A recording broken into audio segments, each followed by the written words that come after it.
not Americano dollars. Norway is where it's at, yeah. Here we go. In the dark. Oh, it's in the darkness of Shadow Noise. It's not the depths. Oh, I feel like such a fucking scrub. Oh, I should get some atmospheric music for this too. What should I search?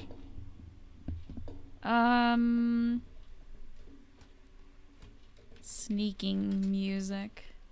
Oh, I should, or I can see if I can find some Metal Gear.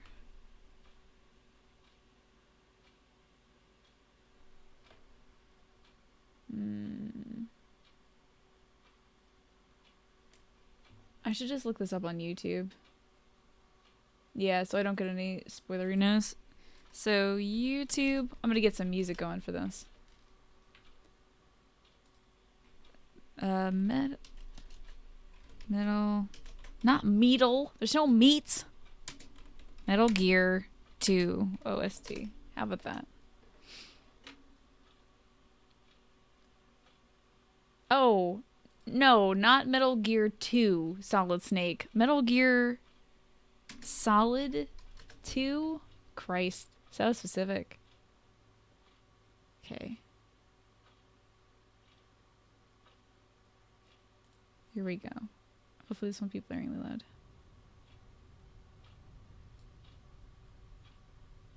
Hello?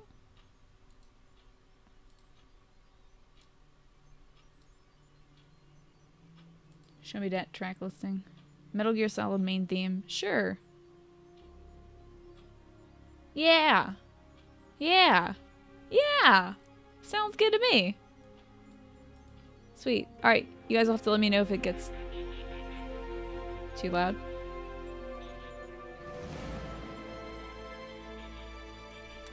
I'm gonna presume that that's already a bit much. You let me know though. Yeah, that's a bit much. Jesus. How about that? We'll go with this. Let me know, guys. Spotify has all the AI Campbell quotes? Oh, no, those are just local files. I see. Okay. Nastasha Romanenko. I dedicate this book to the casualties of Shadow Moses. I shouldn't do it in my Nastasha voice. As well as all of those who suffered from the tyranny of the nuclear weapons. And to Richard Ames, of course, her husband. Got a good idea of the volume already? Yeah. I think this should be fine. You're wondering why Spotify had I Need Scissors 61. How is Just Cause 3, Lord Assman? Gosh. This is intense. This is intense. The prologue. Shadow Moses Island. Even the local fishermen rarely venture to this outcropping of land. Yet the incident of all incidents took place on this remote island, north of Alaska's Fox Islands. This is like, it's so intense. That's so intense. Doesn't even tell you like you can't even click on the little timestamps to like skip to the next one. Damn. Tyranny. A number of confirmed facts undermine the U.S. government's denial of the entire affair. Among those are the sudden appearance of the Ohio-class nuclear submarine. Oh, that's right. I was gonna skim this. That's right. I gotta skim this and read out only things that are like intriguing instead of like the entirety of it. We can do the prologue maybe. The Ohio-class nuclear submarine USS Discovery off of Shadow Moses, far away from its original designated position, and the official record that shows a squadron of 6 fully armed F-117s, Nighthawks, departed from Galena Air Force Base for Alaska a scant 16 hours later. Then the AWACS thing, we remember that. It's said to have been authorized by none other than the National Security Advisor Jim Halsman as its onboard VIP. What exactly happened on Shadow Moses? Can you get a Rosalda throwing Olga like a ragdoll? Yeah, what a bastard. What a bastard. Just Cause 3 is a sandbox of mayhem. That's what I've seen about the Just Cause games. It's just like you do whatever the fuck you want just because you can. There was no lack of rumors to account for the series of unusual military activities. An armed incursion, a coup attempt by a branch of the military, and other theories made its way to the public table. I can state unequivocally that none of them came close to the truth. What actually took place was the single greatest terrorist incident in modern history. It was an act of political violence on a scale the world had never seen. A blow that threatened to send the Damocles sword, the sword of Damocles hanging over the head of nuclear warfare into a freefall. Nuclear warfare into a freefall. Most significant of all, the attack stemmed from several so-called black projects, which the U.S. government had been conducting in top secret, away from public scrutiny. I have in my hand 2 optical discs. One contains the entire record of events that took place on Shadow Moses Island on that fateful day. The takeover of the nuclear weapons disposal plant by an armed group. Other key points of this incredible record are the identification of the perpetrators of the government's own genetically enhanced next-generation commandos and a covert special forces squad, Foxhound, with a long, dark history of secret intervention, and the existence of one Metal Gear Rex, a bipedal nuclear-capable tank whose development was one of the most classified projects of all time, the discovery of the massive government conspiracy. The activities of former Foxhound operative who single-handedly, took on this daunting situation and averted the crisis, a man who is known only by his code name, Solid Snake. Here's a more chill theme if this is too intense. Yeah. The plant sneaking theme 10-hour version. Okay, if this gets too intense, we'll flop over to that. The other remaining disc holds the details of Project Fox Die, a massive cover-up which the U.S. government planned and executed in order to prevent exposure. There are, after all, forces within the United States government who seek to maintain the military power structure established in the last century and will not hesitate to resuscitate the terror of nuclear arms in order to achieve that end. Interesting. The military power structure established in the last century. My intent is to expose their activity in the entirety of the Shadow Moses affair throughout this book. Only then we can hope to free the coming generations from the damnosa hereditas, of the 20th century nuclear arms race. Ooh, fancy words. These Witcher novels sure are a weird spin-off with political intrigue, right? Okay. I wonder, it's so hard to skim things like this, you know? We might as well keep reading until I get fatigued, right? I looked up from the massive documents at the sound of the doorbell. On the monitor in front of me was a half-finished status report on the resurgence of nuclear arms development in a certain Middle Eastern state. The UNSCOM, United Nations Special Commission, had officially requested a survey by the UN weapons inspectors and had been refused entry. Tensions were once again running high in the Gulf. As a military analyst whose specialty was nuclear arms, I was under contract from a think tank to produce a study of the situation. It was due the day after the next, and the interruptions were definitely not welcome. I ground out my cigarette in the ashtray and stepped out of the study. Damnosa Heredis. Is that mentioned in 40k lore, Manny? All visitors to my house are checked via surveillance cam and then let in through a heavy gate. Smart girl.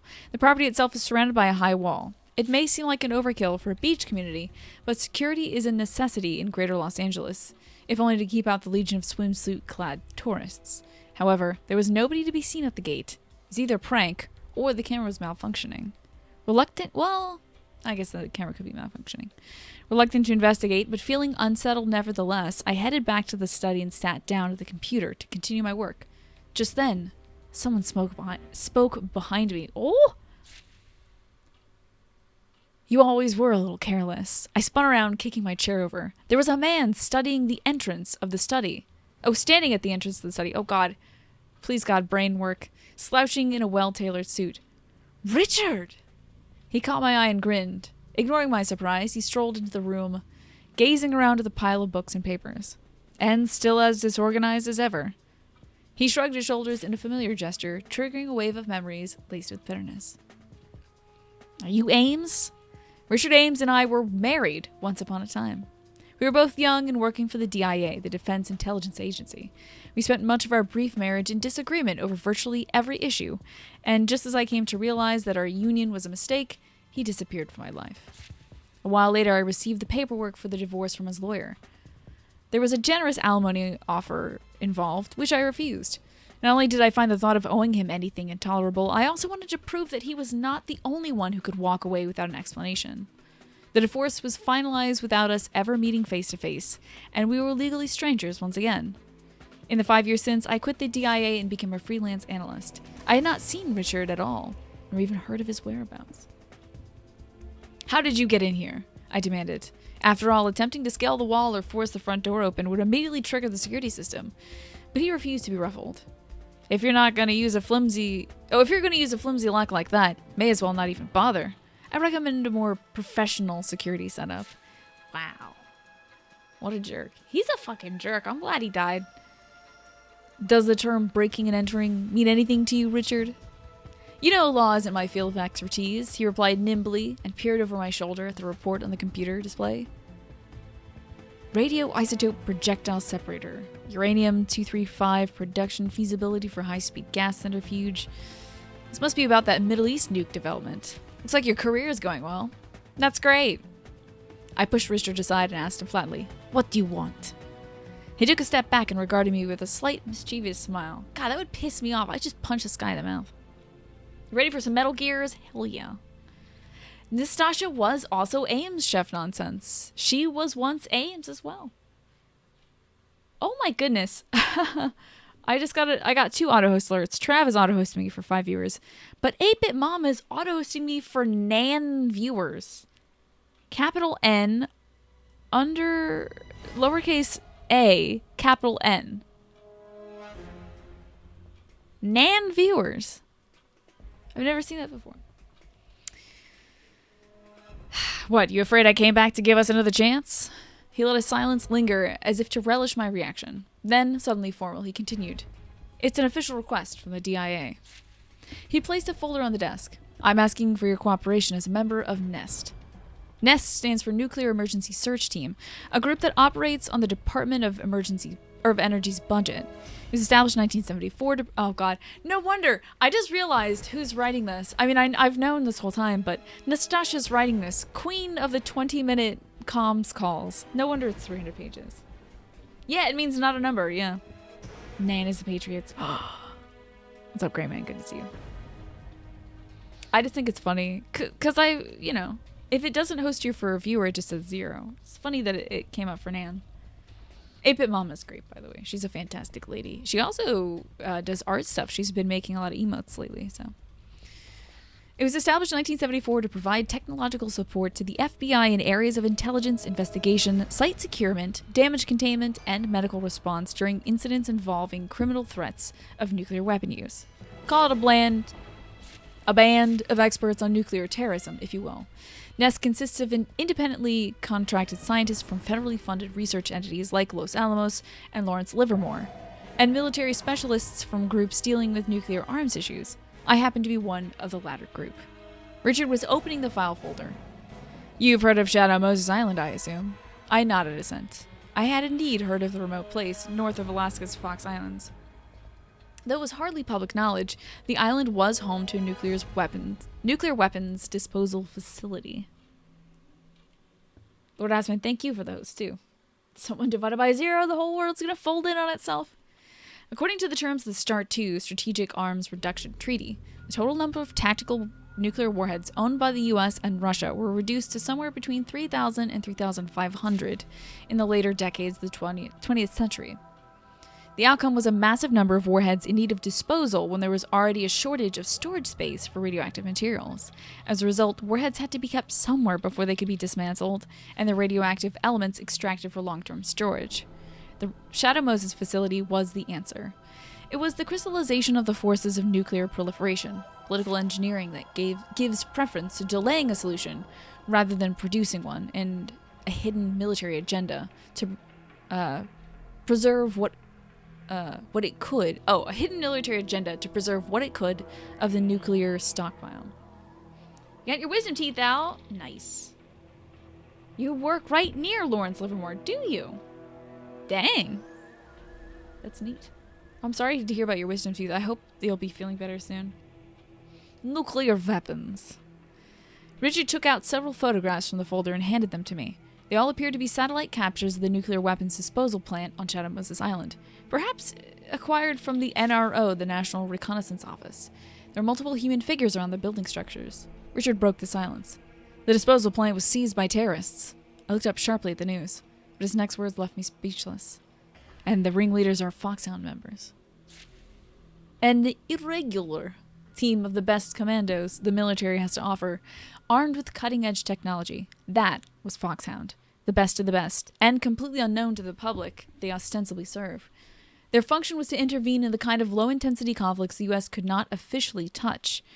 They were the shadow soldiers of numerous regional conflicts and civil wars, shaping history with sabotage, selective assassination, and other covert acts of war. Richard had more to say. It's not just Foxhound that's involved in this. Foxhound was conducting joint exercises with the Next Generation Special Forces, and they're a part of the takeover as well. The Next Gen Special Forces is an aggressive anti-terrorism squad deployed to counteracts of political violence involving weapons of mass destruction, such as nuclear, biological, and chemical warfare methods. The combat philosophies derive from the one used for Force 21, and most of the recruits come from a mercenary background. The men are extensively trained in VR environments, and their combat capabilities estimated to be well beyond those of the Delta Force or the Night Stalkers. While the government categorically denies the accusation, there are persistent rumors that the men have been genetically enhanced to increase tactical advantage. Keeping it managed at this point, the pain is nothing serious. Yeah, it was like an ache. The pain really wasn't horribly bad. From what I remember, it was more just like barfing up blood. Armed with the very best pineapples. Foxhound are the Next Generation Special Forces. They're without a doubt the most skilled group of fighting men produced by the United States, and they had hijacked a nuclear arsenal. Richard had more bad news. There are also civilian hostages involved. Two of them happen to be the DARPA chief, Donald Anderson, and Kenneth Baker, the president of ArmsTech Inc. The Defensive Advanced Research Projects Agency is the research satellite of the United States Defense Department, charged with planning and leading the development of new weapons technology. AT happened to be one of the top 3 defense contractors in the country. There's no such thing as coincidence, especially the kind that involves the head of these two organizations meeting in an out-of-the-way nuclear weapons disposal plant. I decided to be direct with Richard. There was something going on in that disposal facility, I take it. Let me guess. A demonstration of a new weapon. How should I know? Shadow Moses is also a prime Northern's light observation locale, you know? Whatever Richard knew, he wasn't telling. But his evasiveness only confirmed my suspicions. Whatever was going on, this was no ordinary terrorist incident. With that in mind, I moved on to another point. What are their demands? They want a body. Not just any corpse, though. They want Foxhound's founder, Big Boss. Legendary soldier, best fighting man of the 20th century, the whole works. His body? Why would they want something like that so badly? No idea, but unless they have it within 24 hours, they'll launch a nuclear strike. Richard glanced at the watch coolly. So, we have about 19 hours. You don't seem worried. The DoD is already working on the situation. Just as I had suspected. Richard always has a plan in place and the machinery in motion before opening up to somebody else. All he asks from others is approval after the fact. Mr. Cranky, what's going on, dude? Good to see you. Hardest part is eating. You're doing liquid meal replacement. Good, good, good. Doing the drinks. As long as you're not, of course, drinking them through a straw to create suction in your mouth. Should be fine. Shadow Moses is completely locked down. We had to rule out deploying an entire assault team. Instead, we're inserting a single operative to free the hostages and prevent a nuclear strike. Impossible. Possible. For Solid Snake. Solid Snake? The former Foxhound, a legend among mercenaries for single-handedly bringing down the fortress cities of Outer Heaven and Zanzibar Island, which I suppose I'll be doing in the next week or two. Yes, with Solid Snake in the picture, there was a possibility of success, but still. USS Discovery, an Ohio-class nuclear submarine, is already in place, with Snake aboard. So, the plan was already a go. I looked at Richard in the eye, and I held his gaze. And what do I have to do with all of this? He grinned. Snake may be a legend, but he knows jack about nuclear weapons, which is why I'm asking you to be a part of the mission support. We'll have you set up in no time. Right on cue, two men started to move a large piece of hardware, apparently communication equipment, into my study. Richard nodded towards the bulky load. I'd like you to be available to Snake for consultation via satellite link-up. As soon as the equipment was in place, an engineer type started to make adjustments. I could see another group of men setting up a satellite dish in the backyard. They were all in civilian clothes, but not a few of them had the build and oddly fitting jacket that marked them as armed military personnel. Clearly, refusal was not an option. But there was still something that puzzled me. Nest has a small investigative team, SRT, on standby at all times for immediate response. They were stationed at Nellis AFB in Las Vegas, just over in Nevada. Clearly, they were the natural choice for this assignment. And if not the SRT, the DIA also had a number of qualified nuclear weapons specialists. Richard had started to direct his men on where to set up the equipment, but I interrupted him. Why me? You're wondering, oh yeah, let me ask you guys, fans of Metal Gear, how many of you have read this? You're only in an Ohio-class Ohio? Yeah. What is an Ohio-class submarine? They always say Ohio. Like, why is it Ohio? 2 questions. He turned and answered without missing a beat. I need people I can trust. There's too much at stake. It was a lie. The Richard Ames I knew trusted no one. But it was clear that whatever the reason, he did not intend to tell me. Well, it is a good thing I was in. What would you have done if I weren't? Well, you have to be somewhere. We would have located you. I'm sure you would have. So, are you in? I took a deep breath. Of course. I don't enjoy being a pawn, especially Richard's, but I had no intention of standing by while nuclear terrorism was in progress. A nuclear strike takes an untold number of lives, all within the blink of an eye. Adults and infants, women and men, it kills indiscriminately. If there was a chance that I could do something to stay the hand on the nuclear button, I had to do it. So, everything is set. Richard slapped a fist into the other palm. You haven't read this, S-Rays. I hope you enjoy then. Hey, Devontae, good to see you. Pops Blood, good seeing you as well. Let's see. You did, Fox. You did, but it was back when the game just came out, so it's been a while. You read it once, but you've forgotten most of it. Chef Nonsense, I see. I'm playing the Metal Gear Solid 2 soundtrack, and now I'm going to make my tea to the Metal Gear Solid 2 soundtrack.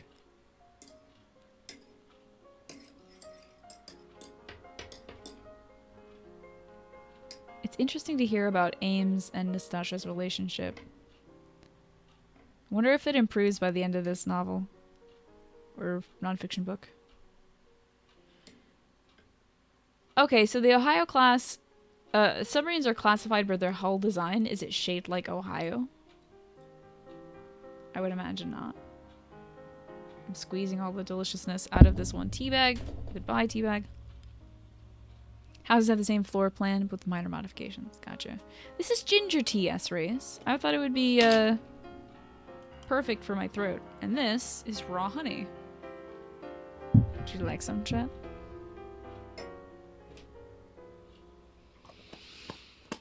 Insertion was a success. Snake is on Shadow Moses. Richard walked into the study with the update he had just received from one of his men. The study was almost unrecognizable, thanks in part to the racks of communication hardware. Cables snaked across every square inch of available space, and engineers and DIA agents were coming and going in controlled chaos. The place looked like what it now was, a temporary mission control. Richard laid a hand on my shoulder. I would be like, get off? Do not touch? Oh, God, I want to punch Ames. I'm so glad he's dead. What a bastard. Just touching his ex-wife? What do you... Why? They just happen to name it Ohio? Oh, okay. A lot of larger ships designs are named after states. Ah! Iowa class of battleships. Gotcha. You should be hearing from him soon. You're clear on how to use the radio? I nodded assent. Good. Talk to him as little as you can, Nastasha. My girl. My lady Nastasha. I love her so much. While the engineers were busy setting up the equipment, I had been briefed on its use as well as the mission. Snake had been delivered to the general area of Shadow Moses Islands by the USS Discovery, which you've already... Blah, blah, blah. He was then ejected from the submarine on a swimmer delivery vehicle, SDV, which he had abandoned once within the range of the underwater listening devices located near the disposal plant. He would swim the rest of the way in freezing cold Bering Sea water. What a man. This last leg of the insertion struck me as nothing short of suicidal until I learned that Solid Snake was outfitted with a state-of-the-art sneaking suit and had been injected with a compound designed to prevent the onset of hypothermia. And also a fox die. In addition, while Snake would be the only field operative involved, he would be in radio contact with the support team during much of the mission. The members of the support team drew from a wide range of backgrounds. The mission control officer was Colonel Roy Campbell, who would remain aboard the USS Discovery. I knew him by reputation alone. He was a former Foxhound commander and Solid Snake's CO during the quelling of the 1999 Zanzibar land uprising. He had retired soon after, but from the looks of things, he had been called out of retirement for this mission. That's funny, because then he re-retired. So I guess it wasn't so absurd that the colonel unretired for this, but really wasn't the colonel at all. God, I really want to replay Metal Gear Solid 2 at some point. Why is there no Louisiana class? You learned a little bit about battleships from your time doing model warship combat. Oh, that's cool, Lesh. Yeah, thank you for your service. It was a tough time, but you persevered. Dr. Naomi Hunter, a genetic engineering expert on a temporary assignment from the Gentech giant ATGC, was also on the team. She had apparently been leading the bioengineering program for Foxhound. Oh, that's good stuff. Richard matter-of-factly confirmed that both Foxhound and the Next Generation Special Forces had been undergoing genetic manipulation to enhance their combat capability. I have a difficult time grasping what we have come to. Modifying a person's essential genetic structure for the sake of creating a better soldier?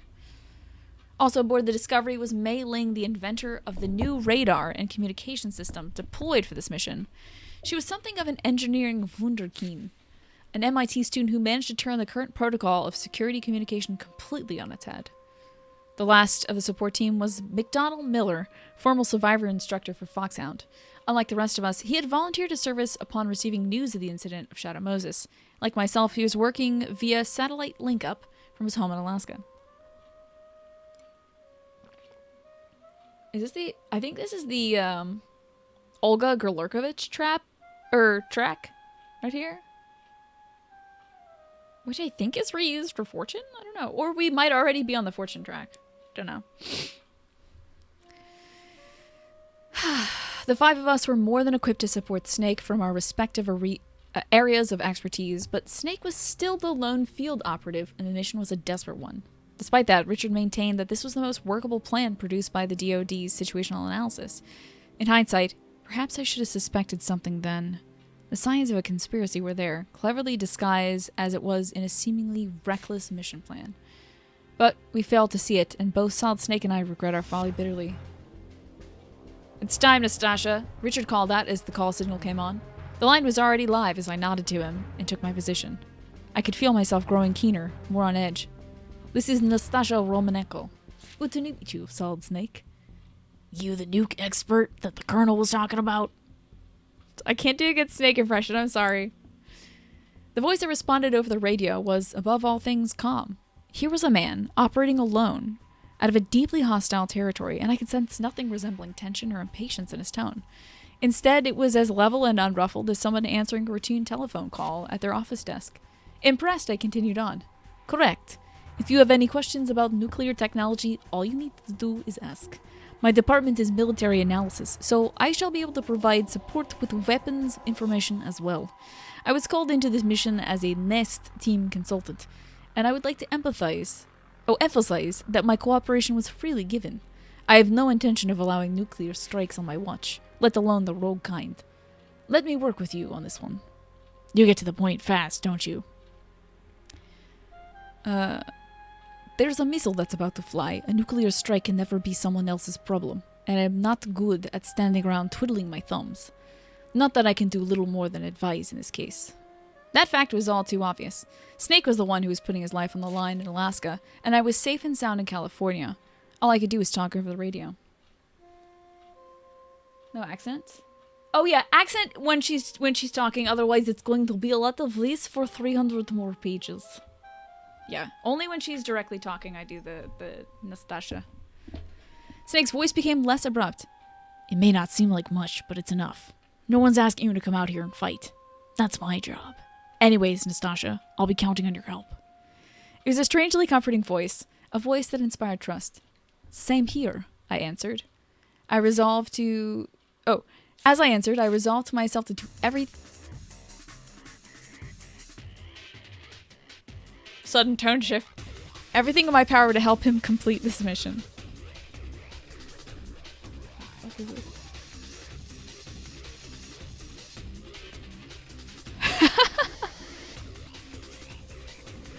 I'm not gonna change it. Fuck it. Okay. It really is a bit much. I'm gonna knock it down a bit. The nuclear weapons disposal plant on Shadow Moses dates back to 2002. It was built solely for the purpose of temporarily storing nuclear warheads slated for disposal. I started to brief Snake on the background of the weapons facility, running through the points he needed to know. My first short exchange with Solid Snake ever. I was beginning to understand why he was called the man who makes the impossible possible. The icy calm in the face of insurmountable difficulty, the absolute confidence, made it suddenly seem so possible that he would pull off this deadly mission. He had the power to make me believe. Hey, Galaxy Geek. I think it's over.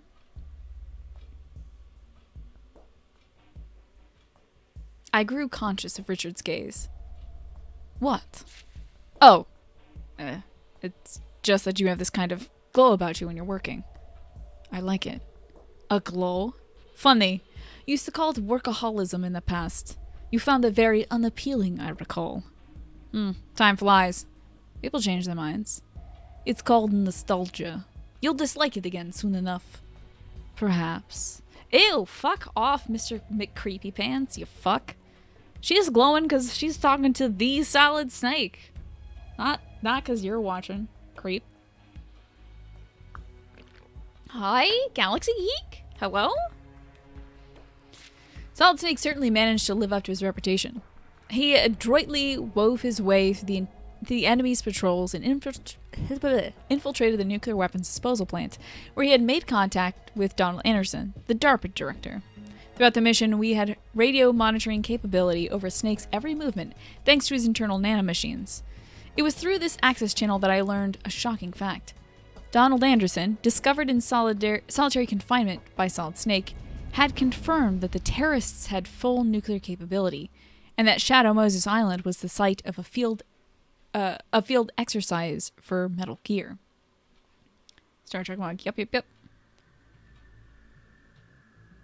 You can't really see it. This cup is super old, but when you put hot things in the cup, Spock, McCoy, and Kirk are supposed to, like...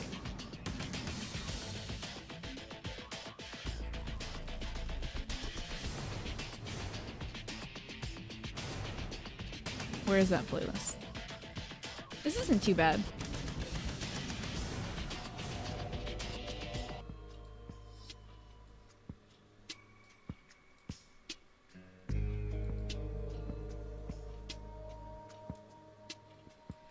Perfect.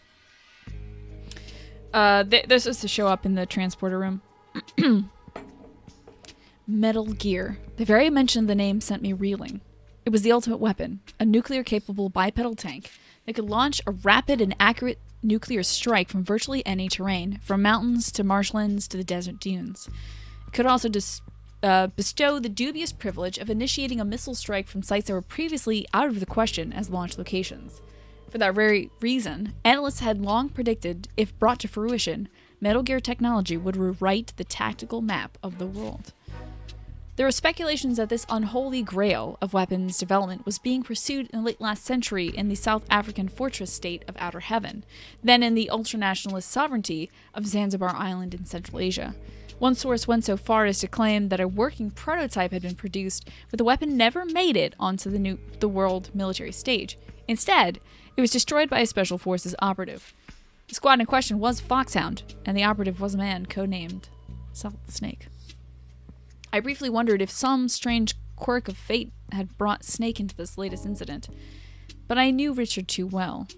Snake had to have been called in because of his past battles.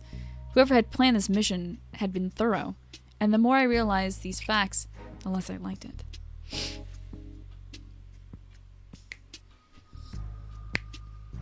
few years ago, I interviewed a high-ranking DoD official and led the conversation to the subject of Metal Gear. His response at the time was that the US had very little interest in developing a weapon like Metal Gear, not that he officially admitted that such a thing existed, on a purely hypothetical level, if such a technology were available.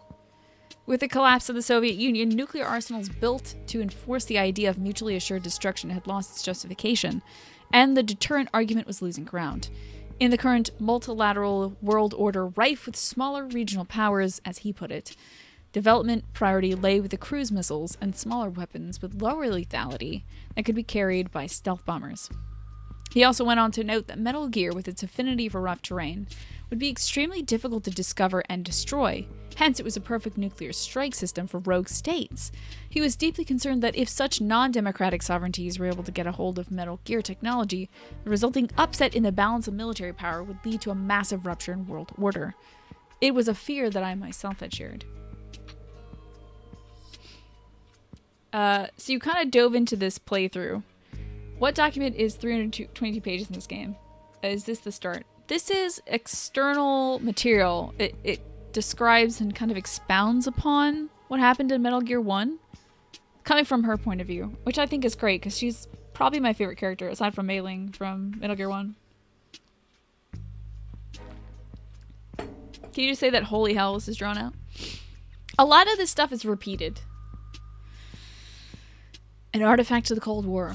The devil's candy created by nuclear proliferation. That was what Metal Gear seemed to be. So, why was this weapon, a cutting-edge technology that was politically long obsolete, being developed once again on American soil?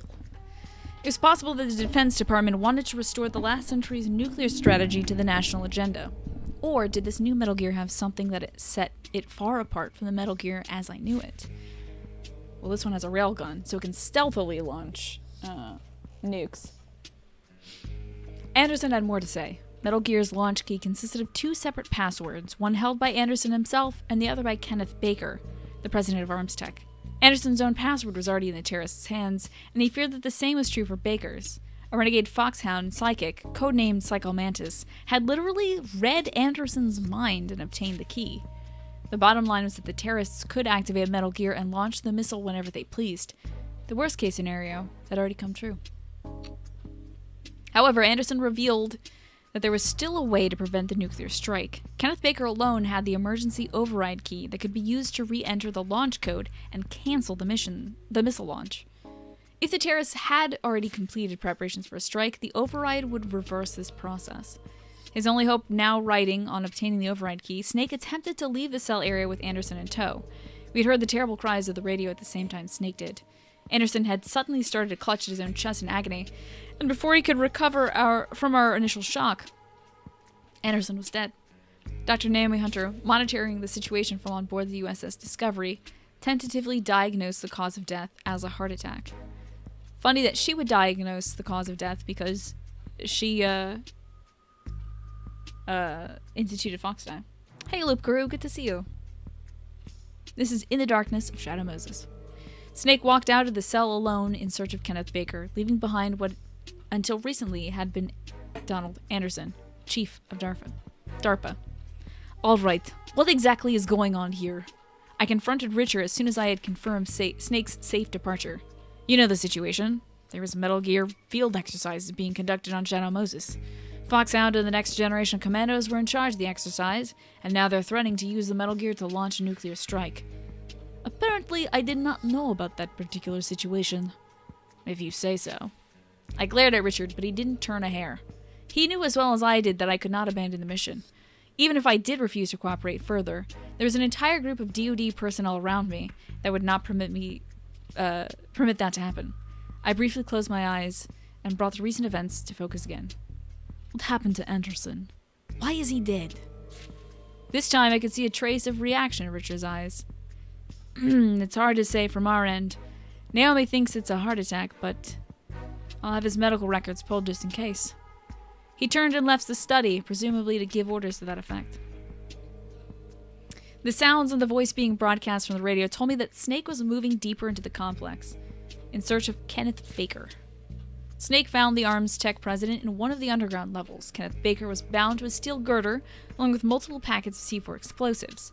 Before Snake could free Baker, he came face to face with the originator of the trap, a Foxhound operative called Revolver Ocelot.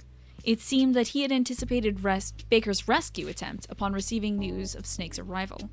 According to Dr. Naomi Hunter, the former director of Foxhound's genetic manipulation program, Revolver Ocelot is a former Spetsnaz. He moved on to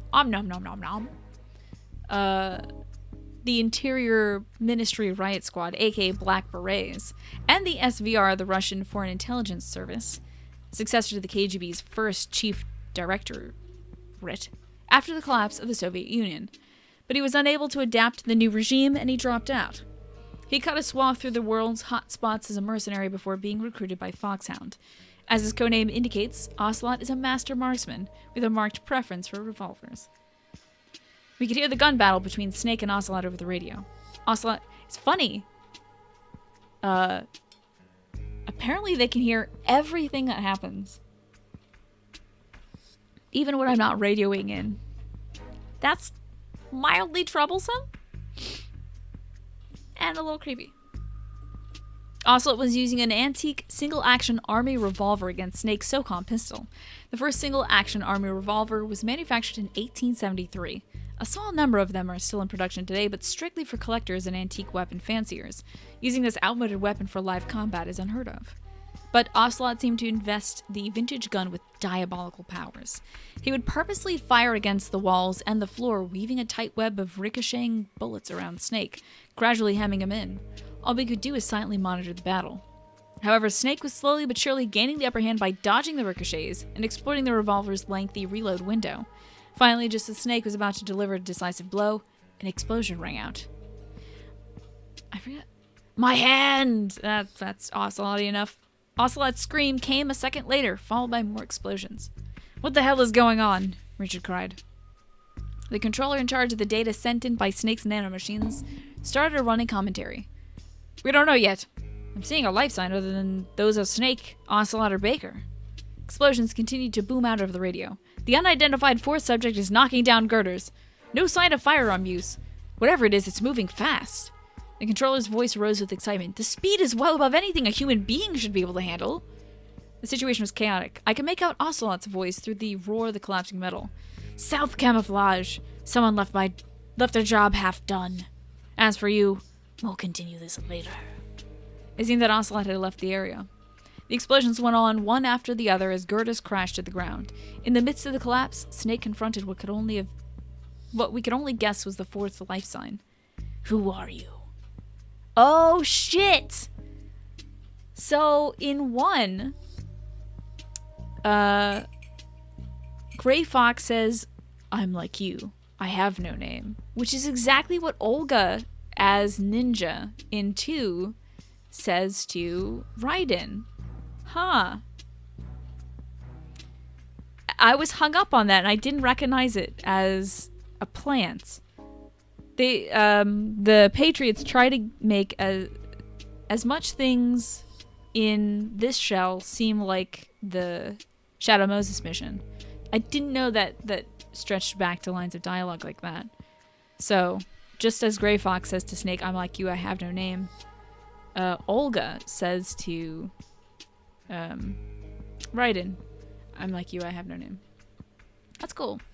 Yeah, I am, Sam. I don't know if it's deep as much as it is.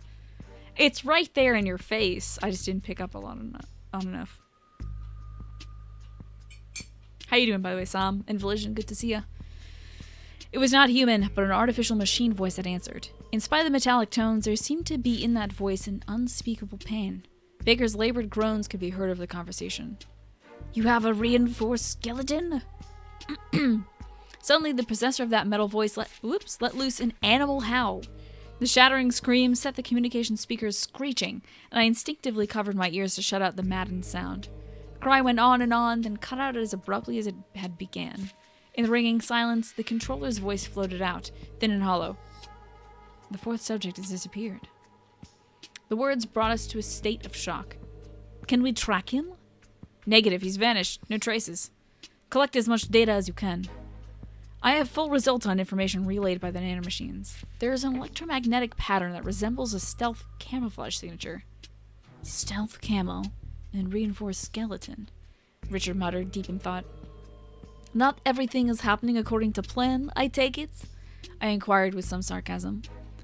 It's within acceptable deviation. The mission will go on as planned. For a split second, his eyes betrayed his disquiet. Then he quickly recovered his characteristic arrogance. You just concentrate on your job.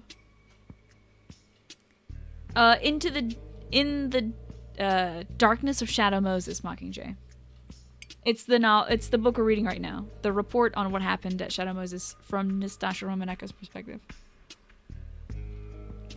You enjoyed my 2012 versus 2018 picture? Nice. Can't wait to hear my overall perspective on the themes of Metal Gear. It's a very exciting series for me, as I used to study politics in literature.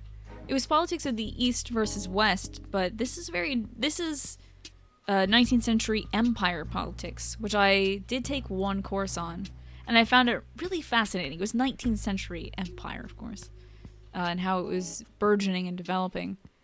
But this is very intriguing for me, and it's kind of like hitting those little brain points that are like, I remember reading about something like this. Dogs have their attention? Wonderful. What is that? I believe I've explained it already. Seconds ago. I look super devious. Oh, in my 2012 pic when it was cut off by... Oh, you mean the recent picture of me in the blue sweater. Yeah, I saw that tweet, Snake.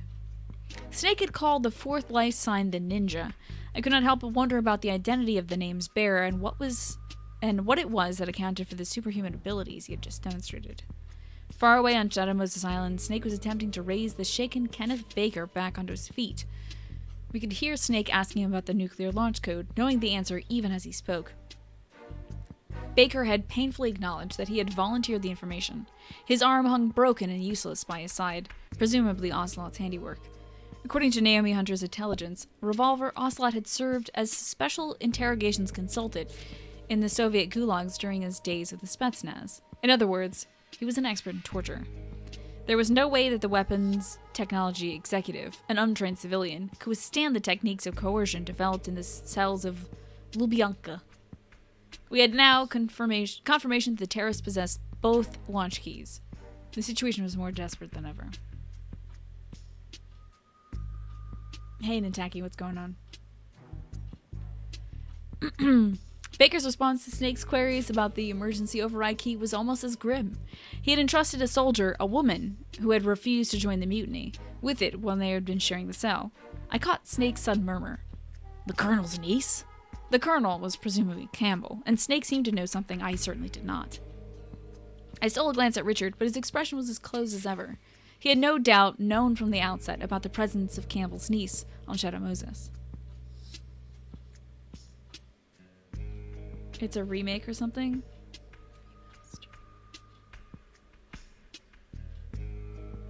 Yeah, this is the Metal Gear Solid collection on the PS3. Snake was pressing Baker, asking him whether there was a way to stop the launch without the override code. The executive gave him a name, Dr. Hal Emmerich. If there were indeed a case that the launch codes were in hostile hands and the strike sequences had been started, it stood to reason that the only person who may know of a way to cancel the launch was the chief of Metal Gear's development program. As Snake promised to search out Emmerich, Baker handed him a single optical disc. It contained, he said, all the data from the training exercise. I don't know. I'm sure it was in the original. I would bet that it was in the original Fox. What exercise data? He had to be referring to the Metal Gear exercise. I saw Richard raise his brow sharply. Baker, oblivious to the frenzy of speculation he had remotely set off, continued. There's no need to feign ignorance. You were sent to retrieve this. We both know that. I was now even more puzzled than ever. If Metal Gear was being developed on Shadow Moses, surely the research data was backed up somewhere outside of ArmsTech Lab. Not only that, but why would the president of the company have been carrying around the data himself? I was apparently not alone in my disconcernment. Snake took the disc, obviously uncertain. It was clear that he, like myself, had not been briefed on the existence of this disc. The disc safely out of his hands, Baker's tones became pleading. You have to stop them. If the truth got out, AT would be finished. I would be finished. But Metal Gear technology is already a known factor. The core technology is, but that's not... Baker trailed off, suddenly pale with pain. Oh God, what did you do to me? Collision I stream Sunday through Thursdays, usually in the afternoon, Eastern Standard Time. You just notice a random CMD window open on your screen? Oh, it opened on your screen? That happened to me the other day, too! I was like, oh shit! Do I got bugs now? Scared the hell out of me. We could hear his labored breathing as he gasped out, It can't be! That thing! Damn Pentagon bureaucrats! I get it now, you son of a... He tried to lunge at Snake, but reeled back in a fresh wave of pain. Still clutching his chest, he fell down, dead. It was too similar to the last moments of Donald Anderson's life, and the fact had not escaped Snake. He was immediately on the radio with Campbell. Colonel, you better be listening real well. This one's dropped dead too. Snake demanded an explanation, but neither Campbell nor Dr. Hunter could provide an adequate one. Snake was clearly dissatisfied, but Campbell directed Snake to cooperate with his niece, Meryl. The only way left to prevent a nuclear strike was to obtain the emergency override key, and that key was in Meryl's hands. Snake walked away from Baker's body in search of the elusive commando. Random command windows can be just a background command caused by Windows updates? Possibly, yeah. It's the NSA. You think your computer has literally all the viruses now? That's exactly what I would expect a spy to say. Kenneth Baker had been colluding with Donald Anderson, the DARPA chief, to secretly develop a new Metal Gear on the government's so-called black budget. My later investigations revealed that regular payments in tens of thousands of dollars had been made to the corporate account of a firm for which Anderson's wife ostensibly acted as consultant. The arms tech payoff into this dummy company had started several years ago. The total amount is difficult to estimate, but there is little doubt that Anderson had been bribed to the tune of an astronomical sum. Even the government black budget had its limits, however. I recalled a rumor from some years ago before Anderson's payoff started. The CNO, the Chief of Naval Operations, at the time had a classified pet project. And the scuttlebutt was that it involved, I love the word scuttlebutt, the construction of a completely new type of battleship. Just what type of ship was never revealed, since the entire program fell apart after the CNO suddenly passed away. The unexpected death coincided with the arms tech's launch of Metal Gear's development program. The black budget earmarked for the CNO's little project must have been freed up by his death. The question was whether it had been freed up for allocation for the new Metal Gear development. The manner of the CNO's death was officially ruled a suicide, but I could not help but recall the theories to the contrary that had made its rounds back around then. What's up, Seat? Good to see you. You can't hear a scuttlebutt and not think of cute, but little scuttle it around. Whatever the background, Anderson and Baker's deaths could not have been a coincidence. Anderson's dying words included a reference to the Pentagon, and I was certain that there was more to it than meets the eye. So, now Baker is dead as well. Are you looking into his medical records too? I asked Richard. We'll do that, just as a precaution. He did not seem particularly disturbed.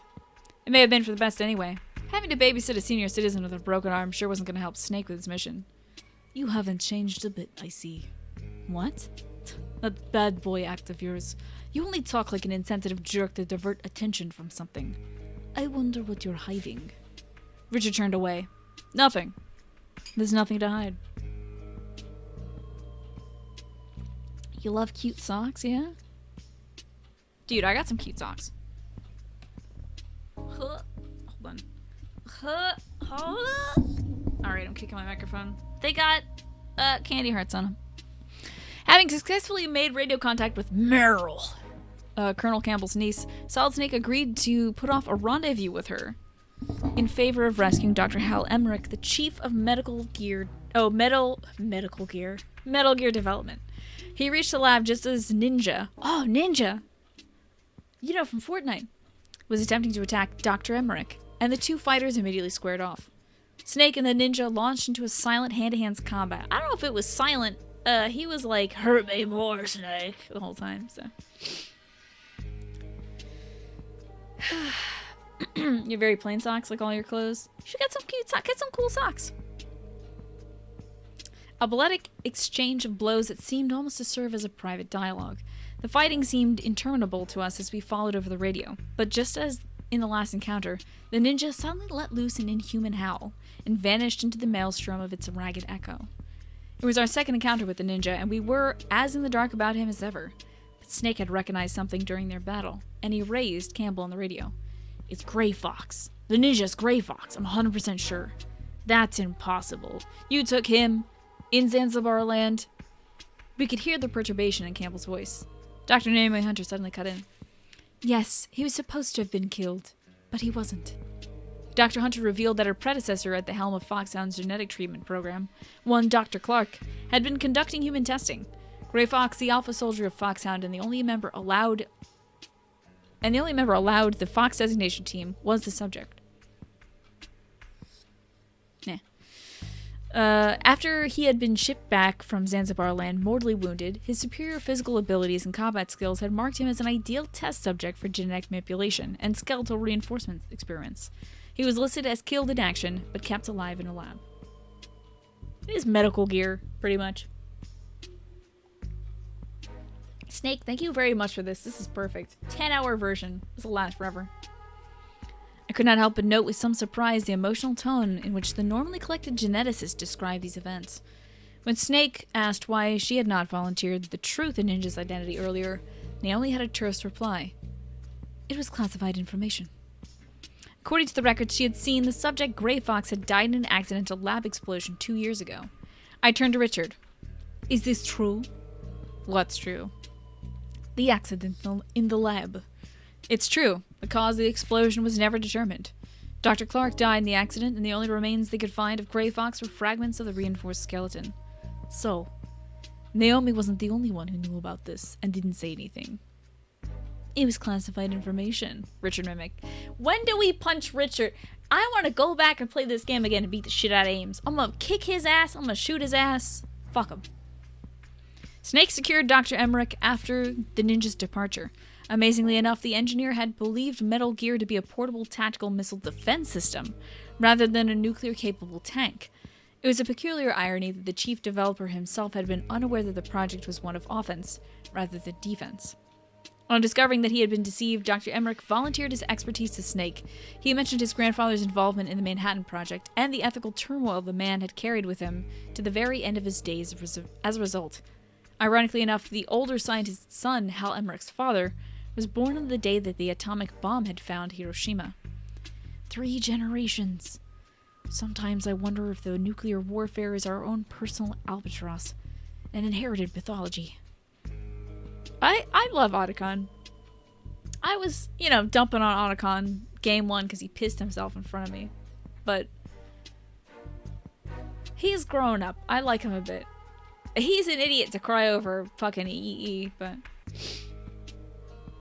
so much slightly odd stuff that happens could be explained by the whole story stuff that happened in the end. Yeah, right?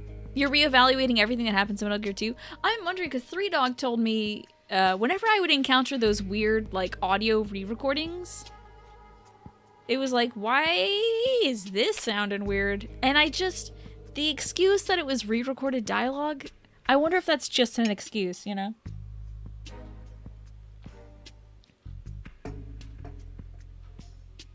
You're generally curious about the mission failed dialogue if you do that. If you do what?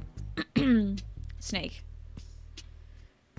We could hear the pain and regret in Dr. Emmerich's voice. He seemed genuinely upset that the technology he had developed purely for furthering the knowledge and betterment of mankind had been exploited for weapons development.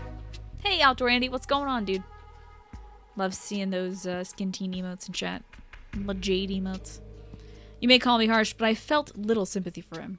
Technological and scientific innovation need not have direct bearing on nuclear or virological research to contribute to the making of weapons of mass destruction. After all, the ninja was born of genetic engineering and cybernetic research, which could easily have healed a civilian rather than improved upon a soldier. A scientist cannot plead naivete to the practical products of their own research. The consequences must be anticipated, and the ethical burden of a newly developed technology must ultimately rest with the individual researcher. Ooh, so she's not a big fan of Dr. Emmerich.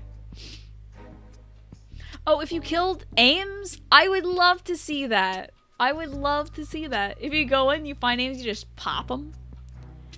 I wondered if Dr. Emmerich would ever realize that Onus. Freed from the laboratory where he was being held, Emmerich cloaked himself with the stealth camouflages of his own making, and promised to keep out of sight. With the stealth camo, he could easily evade the terrorist surveillance. His rescued, charged safe, Snake departed for a rendezvous with Meryl. I wonder if they actually... I bet they did record stuff for that. I would love to just kill them. Just take the AK that you have to walk around with and just pop, pop, pop. Load them up. Fill them with bullets. Fuck them. Snake's objective was to meet with Meryl and re-enter the launch codes using her override key, outwitting the Foxhound Psycho Mantis all the while. To this end, he headed towards the hangar where Metal Gear was stored. Well, the best laid plans. Meryl was ambushed on the way by Foxhound sharpshooter Sniper Wolf. Snake attempting to rescue wounded Commando. Wow, they don't describe the Psycho Mantis fight. Just that they outwitted Psycho Mantis. Wow. That's interesting. Meryl was ambushed on the way by Foxhound's sharpshooter Sniper Wolf. Snake, attempting to rescue the wounded Commando, was himself captured. He was taken to the terrorist command post, still unconscious, stripped of all his gear. However, his cochlear implant radio passed unnoticed, and we could hear the terrorists conferring about the incapacitated operative. Oops! I thought this USP was a directional mic. Yeah. That would be fun. I do want to do that at some point. We gathered from their talk that the preparations for the nuclear launch were complete. Richard was unusually intent on identifying the individual terrorists in the room. From the voices involved in the conversation, we confirmed the presence of Sniper Wolf, Revolver Ocelot, and the leader of this uprising himself, Liquid Snake. What little I knew of Liquid Snake was troubling. Now I kind of want to also go back and play 1 because, like, I'm pretty sure I tried to call Miller a few times when, like, you're encountering Liquid, and of course you wouldn't be able to contact Miller. He can't just, you know, put his sunglasses back on and put his hair back up, you know?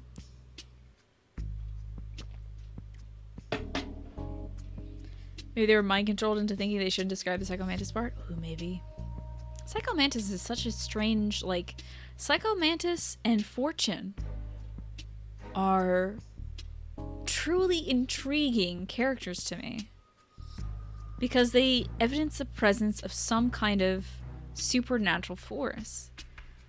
Psycho Mantis with the ability to read minds and control minds. And Fortune with the actual ability to deflect bullets. I had thought that it was just like Ocelot's thing, which deflected bullets. I thought because one of the stray bullets flew up and killed the seagull, I thought maybe it's some kind of uncontrollable electronic field or something. Turned out to be the case. But she also deflected those the nukes, like the fucking actual missiles launched by Metal Gear Ray at her. That shit was crazy. You're surprised that Snake couldn't tell that Liquid wasn't Miller? Yeah, I wonder... So, Shrieker, part of what I don't understand yet about the comms is it's cochlear implants. And yet, in at least Metal Gear Solid 2,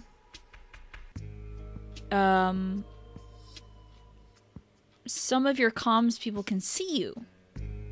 And they make comments on it. I don't think... I guess, actually, now that I think of it, the reason why the implant... Why, Campbell or Rose would be able to see us is they're in our head. So they can see us, like, you know, in our outfit and stuff like that. Because it's us seeing us. But Snake wouldn't see Raiden falling asleep if it's purely an auditory connection. Because he doesn't have the sight.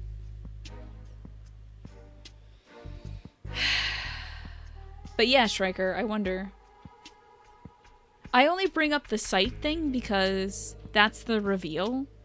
is he switches back to his accent, but more importantly, he takes his sunglasses off and he lets his hair down.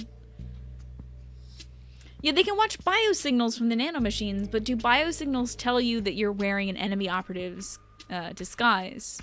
I don't think so. And one of the calls Rose does is saying that he looks good, which is funny because he looks good with a ski mask on. She's like, you look good. And he's like, yeah, you like that, babe? And I'm like, you fucking look like an idiot in a commando suit. Like the camouflage plus the ski mask. What are you talking about, Rose? Crazy. Anyway, the man with the same designation as Solid Snake was recruited into Foxhound. Oh, let me get to the start. What little I knew of Liquid Snake was troubling, and it came entirely from a slim file Richard had showed me just prior to the mission commencement. The man with the same designation as Solid Snake was recruited into Foxhound after Solid Snake's departure from the unit. His fighting skills were formidable, and he quickly rose to a leadership position at Foxhound's field operation team. So what I'm not thoroughly clear with yet is, did we at some point work side by side with all these people? Don't actually explain that because I'm sure that'll come up at some point, but if it doesn't, then you can explain. It's kind of like the NSA surveillance, they hack cameras. Maybe.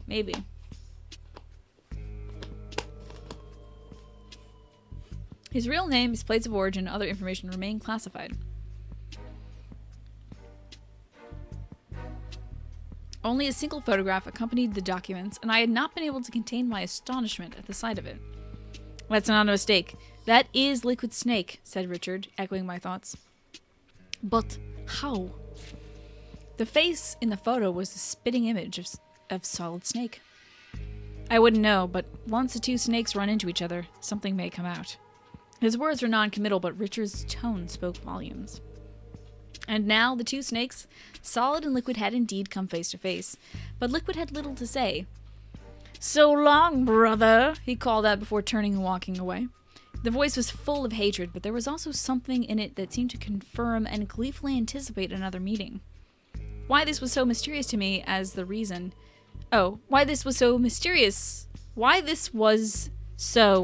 as mysterious to me, as the reason he called Solid Snake brother. I could not find out the truth until a little later. What awaited Snake after his brief encounter with Liquid was Ocelot's KGB-tested interrogation techniques. Oh god, those are tough to survive. See ya, Lashoida. Thank you for coming by. Don't get dead, I promise. We've been doing how long of... I've been reading for probably something like an hour.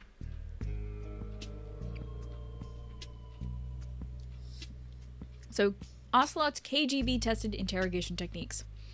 Ocelot apparently had no interest in extracting information, but rather appeared to be enjoying the acts of torture for their own sake. Snake's ragged gasps echoed in the radio in the silence of the control room. The heart rate and other physiological data transmitted by his nanomachines graphically demonstrated the extent of his suffering. Yeah, les enfants terribles. Hey, Emmanuel, what's going on? Yeah, but I presume that I was just jibba-jabbering for 30 minutes of that, Galaxy Geek. I didn't, literally start the show and start reading. All we could do was listen and wait. After Ocelot was done, the battered Snake was taken to a cell. Campbell soon established radio contact with him, but Snake had some hard questions for his former CO instead. He had realized that Metal Gear was a nuclear delivery system, and for once, Campbell was at a loss for an answer. So, you did know about this all along, Snake rasped out bitterly. What's up, Mercor? Good to see you. How are you? Campbell continued to remain silent. It was all the confirmation that Snake needed. You should have told me. I'm sorry. Pawns don't need to know. Is that it? You've changed. Campbell had no rebuttal to Snake's barbs. According to Campbell, even the president had apparently been unaware of the existence of Project Rex until the day before. To make matters more complicated, he was due to meet with the Russian president the following day for the formal signing of Start 3. Now, the president is Solidus. Solidus had been unaware of the existence of Project Rex? That's not true. We know that's not true. But I think Nastasha will later realize that that's not true. You're feeling fantastic. Where's Mr. Pete? He's sitting on a chair beside me, don't worry. You read word up payers. That's funny. The treaty stipulated further reduction of nuclear arsenal, picking up where START 2 had led off. The agreement reduced the number of Russian and American tactical ballistics missiles to somewhere between 2,000 and 2,500. That's a lessening of about 1,000. And the signing was a historic event that had been made possible by a long and arduous process. If the fact that a new nuclear missile was being developed by the United States were made public, there was a significant chance that the signing would never take place. Whereas still, the loss of confidence in America's commitment to non-proliferation could create international turmoil. Snow Crash, thank you for the Prime sub. I appreciate that. Don't steal my honey! How dare you? It's the only thing keeping my throat ready. The government had clearly every reason to keep the situation under wraps, and there were ample indications that the terrorists had counted on that fact. The timing of this takeover, as well as the 24-hour deadline, said just as much. Campbell continued to plead his case with Snake. Snake, you've got to stop them. Sing it to someone else. You're the only hope that we have. All right, then. Tell me what this new warhead is about. I told you, I don't know. I don't believe you. If the situation is so desperate, why don't you accept their demands? Give them Big Boss's body. It's just a corpse. That's not an option. Campbell was floundering on the barrage of Snake's questions. Thanks for the 100 bits instead, Snake. Don't flood me with bits! No! Damn it. Thank you. You're making honey into mead right now. That's amazing, Mercor. Everyone's all out of bits. You don't have to give me bits. It's fine. It's all good. I have honey instead. Is there a reason you can't comply with that demand? A reason you haven't told me? Naomi broke in as Campbell fell silent. The president's passed a number of policies that severely restrict genetic engineering on humans. He can't afford to have the public know about the military's use of genetically enhanced soldiers. Is that really all there is to it? Campbell did not reply. Dip the bits in honey? Because I will get them in about 2 months. What's up, Morbid Varg? I received a call from Snake soon after. Captive, alone in enemy territory, unable to trust his own mission controllers to tell him the truth. There was little I could say to help a man in Snake's situation. Capture does not mean defeat. Stay vigilant for a chance to escape, and don't give up.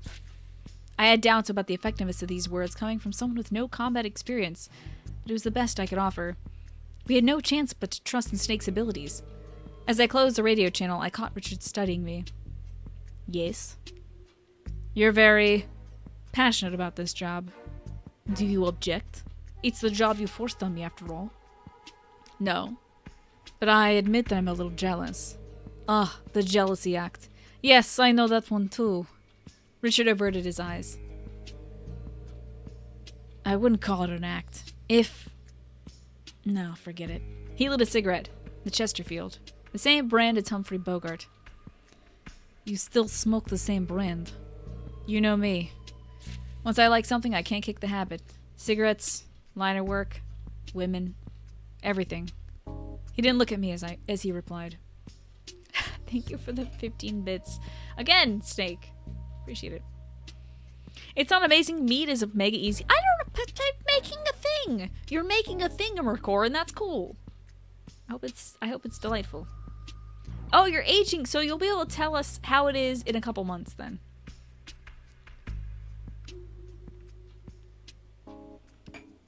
Bitto honey. I actually like those. The torture was conducted again and again, solely for the purpose of breaking Snake. He held out each time, but his strength was steadily ebbing, and the voice we heard over the radio was growing more and more labored. Naomi, talk to me. I need something to distract me.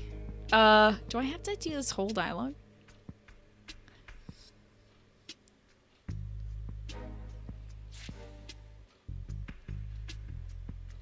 Fine. What do you want me to talk about? Anything. I'm not good at finding things to talk about. Tell me about yourself. About me? That's not so easy. You got any family? It's not a very happy story. I don't have any family. I guess there was one person, someone who called himself my father. Where is he? Dead. I killed him. I was even more taken aback by what Campbell volunteered next. You're talking about Big Boss. What? Big Boss was your... No reason why you should have known, Campbell elaborated to Naomi. It was 6 years ago on Zanzibar Island. Snake and I are the only ones who know about it now. Oh God, was Big Boss really your father? Naomi still seemed disbelieving. That's what he said, and that's all I know. You knew and you still killed him? Yeah. Why? Naomi asked fiercely. There was a pause before Snake answered. Because that's what he wanted. And what I wanted. But still, it's patricide. Yeah, I know. My personal nightmare, too. Snake's voice was the faintest we had heard. Is that why you left Foxhound? Maybe. I can't deny that it felt good to lose myself. It's easy to do that in Alaska. After a moment of silence, Naomi confided in a low voice. Oh, God, the whole fucking story, dude.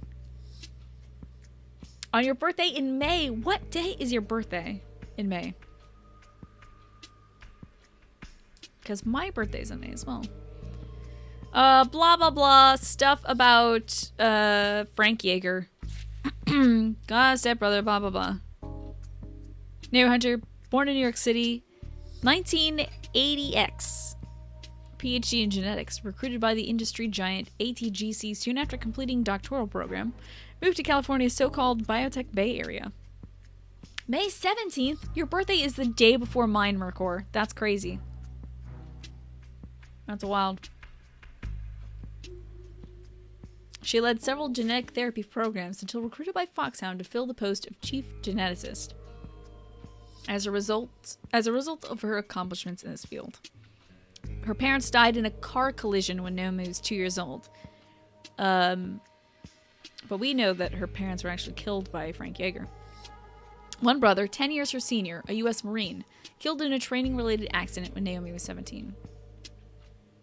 That's not her real brother, though. Sorry, I feel like I should eat this honey off screen. It's like now stuck on the spoon. Okay. Richard thought for a minute, then scribbled something in his notebook. Summoning one of his men, he tore the page out and handed it to him. Wire this message to the skipper of the USS Discovery, and make sure that Campbell doesn't know about it. What are you plotting now? I knew even as I asked that Richard would not respond.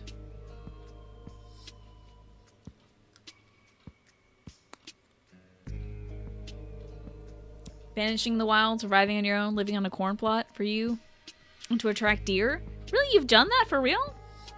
Mercor? And then yours is on the 19th? That's right, Mr. Cranky.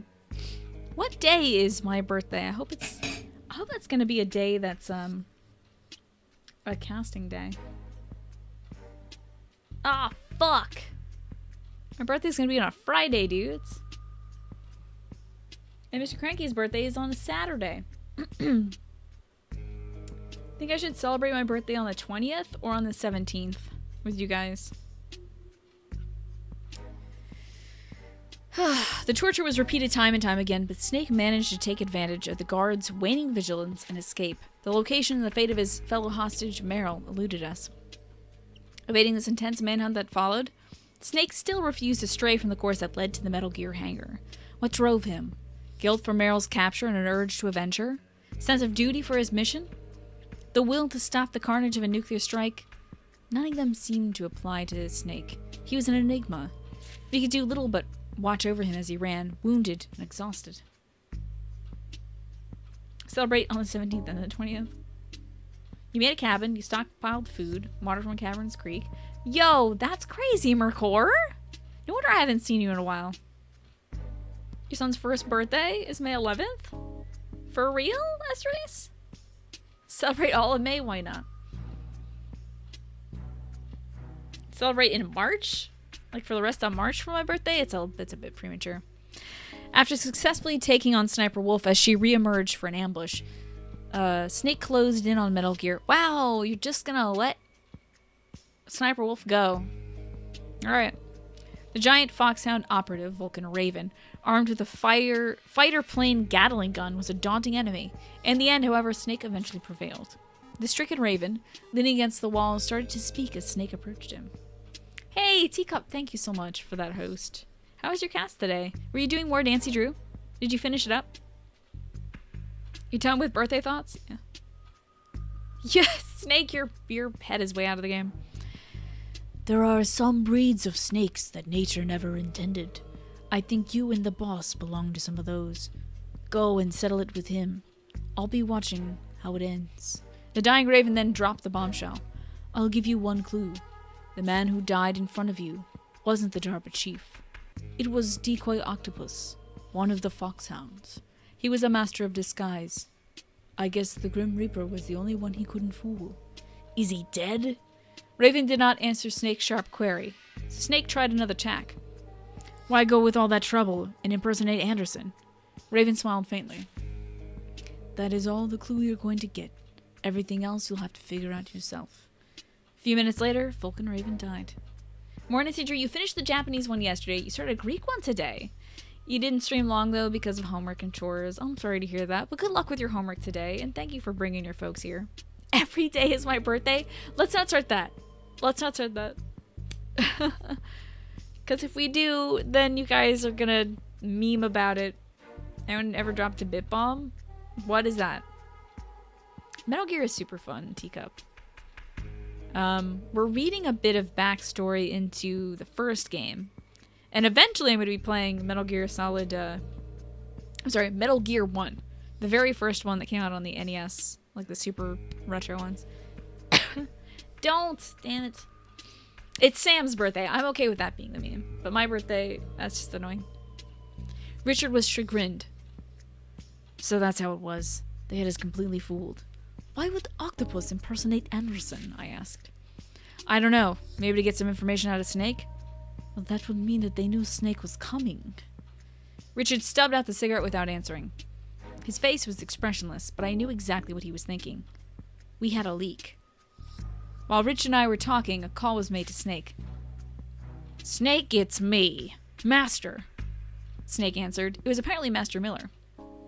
I needed to talk to you about Naomi Hunter. Turn the monitoring off. Miller had barely finished his instruction before Campbell cut in. What about Dr. Hunter? Miller made an exasperated sound. It was clear that he had not intended Colonel Campbell to hear what he had to say. Colonel, is Naomi there? Snake asked. No, she's trying to catch up on her sleep. Okay. Campbell turned his attention back to Hunter. What were you saying about Dr. Hunter? All right. Maybe it's better that the Colonel hears about this now, Miller said resignedly. Go on. That's not the real Naomi Hunter you're working with, Colonel. What? Campbell raised his voice, astounded. Miller continued coolly. Naomi Hunter does exist, or rather she did. She went missing in the Middle East some time ago. The imposter must have gotten a hold of her identity somehow. Alrighty, have a good one, Teacup. Thanks for dropping your folks off here. Yeah, make sure when Sam comes in that you say happy birthday to him, okay? What's up, Dumped? Good seeing ya. There were a number of ways to obtain someone's social security number and commit identity theft, certainly, but Dr. Naomi Hunter was an imposter? Who was she really, then? Campbell was agitated, but Miller remained cool as ice. Probably a spy. A spy? Yes, sent in to ensure this mission's failure. Are you saying she's one of the terrorists? Campbell's tone was disbelieving, but Snake backed up his former instructor. I don't want to believe it either, Colonel, but it's true that she's a Foxhound personnel. So it wouldn't be surprising if she took part in this insurrection, Campbell finished dully, as though Snake's word had crystallized his own doubts. Or she could be working for another organization, Miller suggested. Another? No, that's not possible. As Campbell trailed off, Miller spoke up, his tone ruthless. Take her into custody, Colonel.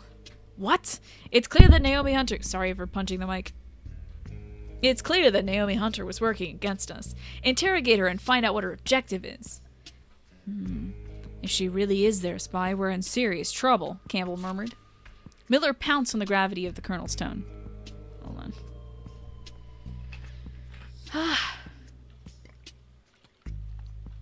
Halfway through, and I'm already at a T. Have not played I haven't played Metal Gear, Metal Gear 2 Solid Snake, Metal Gear Solid 3, Metal Gear Solid 4, or Metal Gear Solid 5, or Peace Walker. I've only played Metal Gear Solid 1 and 2. So Miller pounced on it. What are you talking about? Nothing in particular. Campbell tried to recover himself. Campbell, did you give her access to some other line of classified information? Campbell remained silent, but Miller pressed on. Does it have anything to do with the way the DARPA chief or the Arms Tech president died? Look, I don't know what you're talking about. Clearly, Campbell did know something. It was equally obvious that he had no intention of revealing what he was privy to. Perhaps sensing that, Miller dropped the pursuit abruptly. In any case, it's far too dangerous to retain her in this mission. Hold on. She's an integral part of this mission. In fact, we can't afford to proceed without her. Campbell was being too insistent about the Dr. Hunter's value. I had to wonder if it was indeed the case that he had trusted her with highly classified information. Snake was also suspicious. More secrets, Colonel? Give me time. I'll have her background and movements rechecked. That was all that Campbell could say. Hurry. Find out what she wants as quickly as possible. Miller was unrelenting. Of course, Campbell agreed reluctantly. Snake, just give me some time. Time is something I wasn't given a lot of, Snake growled bitterly. What's the deal? I said to Richard. Is Miller right about Naomi? I don't know, to be honest. It's obvious there were things in Dr. Hunter's past that I didn't know about. I'm having them go over her background again. Richard was visibly upset, a rare occurrence. I suddenly wondered, I suddenly wondered if there had been something between him and Naomi. Ew. Could there be something between Richard Ames and Naomi? I want to punch the shit out of Richard Ames.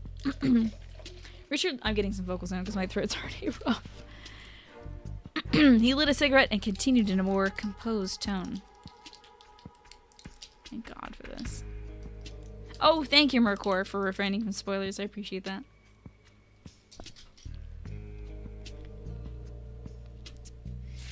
But if what Miller said about Naomi is true, it raises questions about him in turn. Why do you say that? He's supposed to be in his cabin in Alaska. So I hear. How did he manage to find out so much about Naomi? By himself and from the middle of nowhere, when the DIA investigators couldn't? Richard called out one of his men over and ordered them to look into Miller's activities. You check up on even one of your own? I asked as the agent hurried away. How do you know he's one of our own? Richard shot back, blowing a stream of smoke. Should I assume you don't trust me either? You're the one who doesn't trust me. Never have, he said quietly. He ground his cigarette into the ashtray. No, I'm not gonna take a break till I'm done with this. Oh, I would love to eat honey like all day. But I should not be consuming an entire jar of sugar just to appease my throat. Vocal Zone, I think, should do the trick. Snake had finally reached the Metal Gear hangar and stood in the shadow of the machine's 50-foot-tall bulk. But considering the Metal Gear's state-of-the-art composite armor and Snake's limited arsenal, it would be improbable to think he could destroy the tank while evading enemy patrols. The most practical avenue of attack was to re-enter the launch code using the override key and thereby cancel the scheduled nuclear strike. As Snake methodically searched for the code entry interface, Emmerich radioed in. He had been making himself useful by breaking into Baker's protected files. From there, he had pieced together the true nature of Metal Gear and its prototype warheads. According to Emmerich, the weapon used a built-in railgun to fire the ballistic missiles clear out of the atmosphere. The missile would then automatically realign itself and re-enter the atmosphere on its designated trajectory towards its target. I understood exactly what all this meant, and the knowledge left me cold. Okay, now she's going to explain how these work. I might skip this because I know this already. Yep. And then, so the reason why Metal Gear's launch thing is important is because it's essentially undetectable and not interceptable. So I'll just skip all this. This is a very long nostalgia way of saying that it is undetectable and non-interceptable. Blah, blah, blah. Invisible attack would make it impossible for anyone to pinpoint the origin of a given missile in the event of a strike. Without a clear aggressor to retaliate against, the concept of mutually assured destruction falls apart. So without a mutually assured destruction, the existing rules of nuclear non-engagement would no longer apply, and the world would fall into chaos. But I eat bits chopped. Nah, that would probably be scratching my throat. Kent, it's good to see you. Snake had a few things to say to Campbell after learning the truth. He knew as well as anyone that if the fact that the U.S. had been developing a new breed of nuclear weapons were made public on the eve of Start 3, negotiations would break down and the U.S. would suffer devastating embarrassment. Did you know about this, Colonel? I really am sorry, Snake. You really have changed. I won't offer any excuses. Snake! Oh, Snake! You've got to hear this! Dr. Emmerich broke in, ignoring Campbell. The new missiles were complete in simulation only. That's why they had to perform this exercise, to get field data that would back up their simulation results. How did the exercise go? Snake asked. Emmerich's reply was discouraging. It seems to have gone better than they expected, but I can't find any of the data. There isn't a trace of the thing on the entire network. You'd think it's backed up somewhere, but zilch. It's on the optical disc that Baker gave me. You mean you still have it? Campbell exclaimed hopefully. No, Ocelot took it, Snake replied bitterly. It must have happened when he was a hostage. Did this mean that Ocelot had known of the existence of the exercise data beforehand? This doesn't look good, Campbell murmured, deep in thought. I glared at Richard. You knew about this too, didn't you? Knew what? The smart matter of this new nuclear weapons technology. Richard shrugged. If I had told you, would you have cooperated? I probably would have tried to leak it to some media contact, and that would have forced our hand. He left it at that. Would he have had me killed in the interest of national security? Something like that, I supposed. In the world Richard inhabited, preserving secrets always merited higher consideration than human life. But I was privy to that secret now. What would happen once the mission ended? I felt a chill go down my spine as I considered the possibilities. If Nastasha Romanenko is dead, I will find Ames and kill him again. Richard was quietly puffing on a cigarette. He had too many men with him, working for him every moment. There was no way I could simply just walk out of this house. So Nastasha could be killed by her own nefarious ex-husband. But I had something up my sleeve as well, and I was not about to let myself be exploited without a fight. I looked over at my PC. The screensaver had kicked in, and a geometric pattern flitted across the dark monitor. I slipped my PDA into my pocket and headed for the bathroom to send some mail. Atta girl Nastasha. One of Richard's men trotted over with a slip of paper. Richard studied it, and after some consideration, raised Campbell on the radio. What can I do for you, Major Ames? Campbell's tone was openly hostile, but Richard paid no heed. Colonel Campbell, I'd like you to start interrogating Naomi Hunter. Interrogate her? What are you talking about? Campbell said sharply. There are suspicious points about Dr. Hunter's background, as you've heard. I've therefore sent one of my men over there to talk to her, but she seems reluctant to cooperate. Richard lit another cigarette. But she's taking a nap. The colonel assisted. Actually, she's not. Huh? What is this? Was ist this? Oh, Mercori, thank you for the $3. Appreciate that. Were Guild for the month. Thank you for the Were Guild. Also, snakes don't belong in Alaska. Apparently they don't. But mushing dogs do. And so why not have the dogs mush the little snaky? Screensavers and PDAs. This is so early 2000s. Yeah. But this is writ after the fact. So I think they were like intentionally embedding some of this stuff in the text. Two things that date this in quick succession. Yeah, Gizmo. I think they wrote those into there deliberately to like give it a sense of time, you know? Hey, yes, my lord. Good to see you too. What's going on? Actually, she's not. What? In reality, she's been taken into my agent's custody. How dare you? Campbell barked angrily. Richard was unfazed. If, as is Master Miller charged, Naomi Hunter has falsified her identity and is in communication with the enemy, there are serious repercussions. I trust you understand. Fox die. Campbell groaned. Fox die? That was something new. This mission was like an onion with layer after layer of secret intent. Oh, good night, Lord Aspen. Sorry that you fell asleep in your chair. How is Dan Paul's GTA 5 RP? She won't talk to my agent. She may talk to you. Find out from Naomi who she is and what her objective is. Absolutely not. I don't take orders from you, and I'm having Dr. Hunter freed immediately. What makes you think that you can do such a thing? Replied Richard, exhaling a cloud of smoke. There was a long silence. Who exactly the hell are you? I could hear the barely suppressed rage that in Campbell's voice. The DIA wouldn't have the authority to send a man into a Navy submarine and hold someone prisoner. Richard did not have an answer. Campbell continued. And that's not the only thing.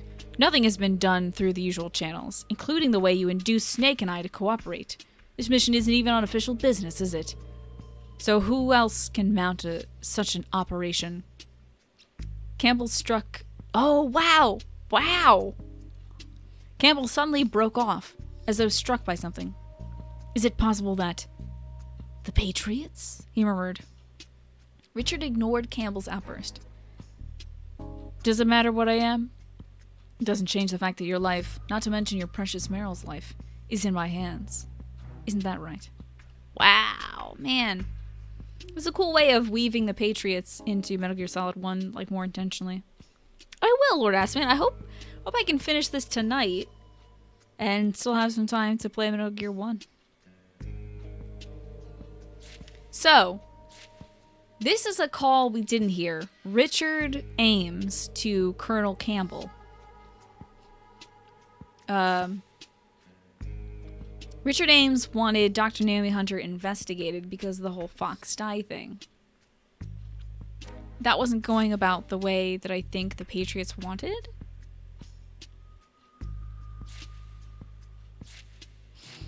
And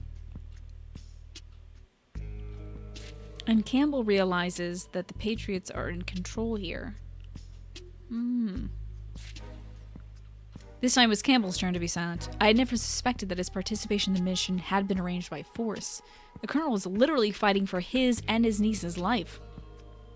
Think it over carefully, Colonel. Richard's voice was the coldest I had ever heard. There was no reply from Campbell. And Snake has no need to know about this. We need his full cooperation at the point.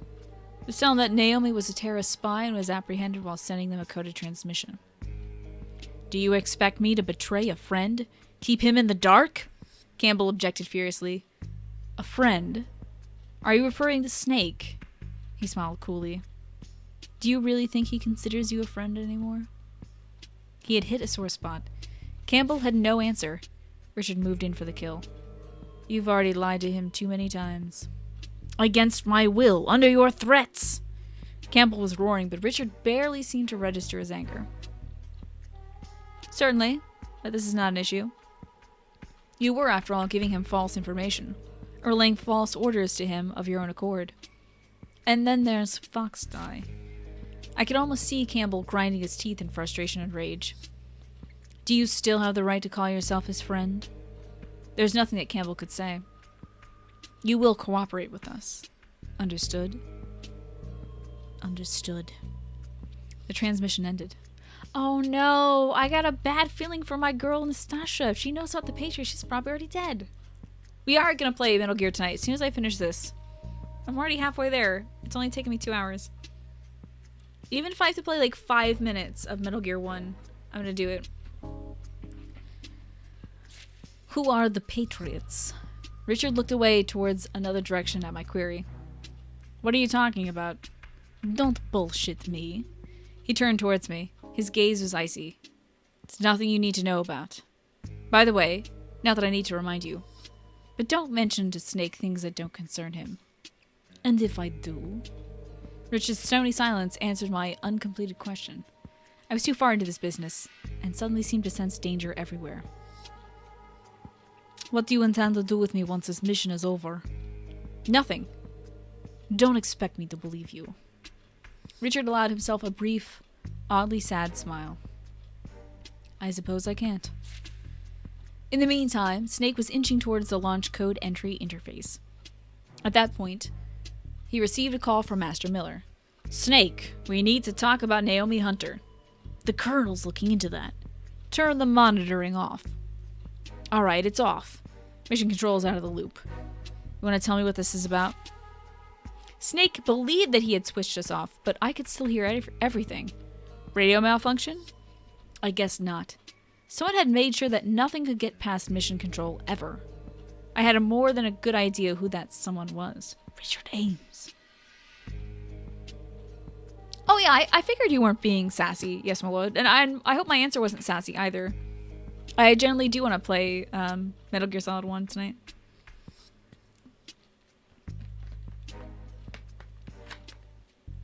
Sorry about that. I didn't want Campbell to overhear. What is this about? Snake repeated.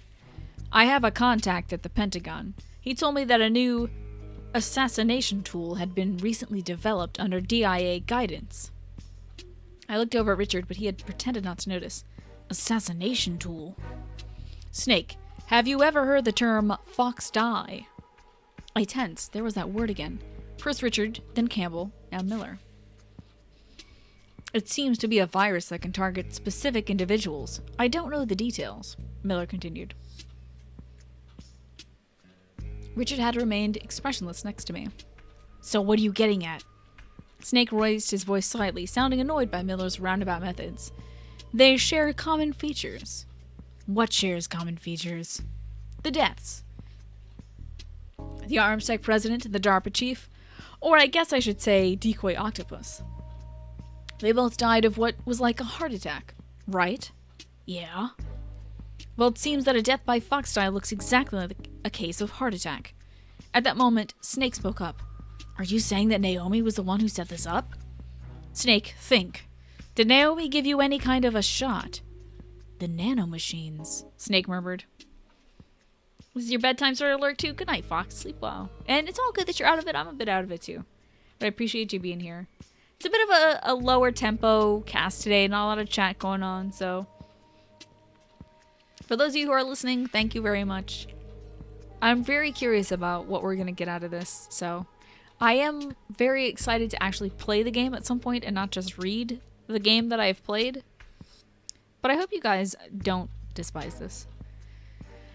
Snake had been, in fact, injected with nanomachines and anti-hypothermia compound before the start of the mission. Was Miller suggesting that there was a killing virus in the mix as well?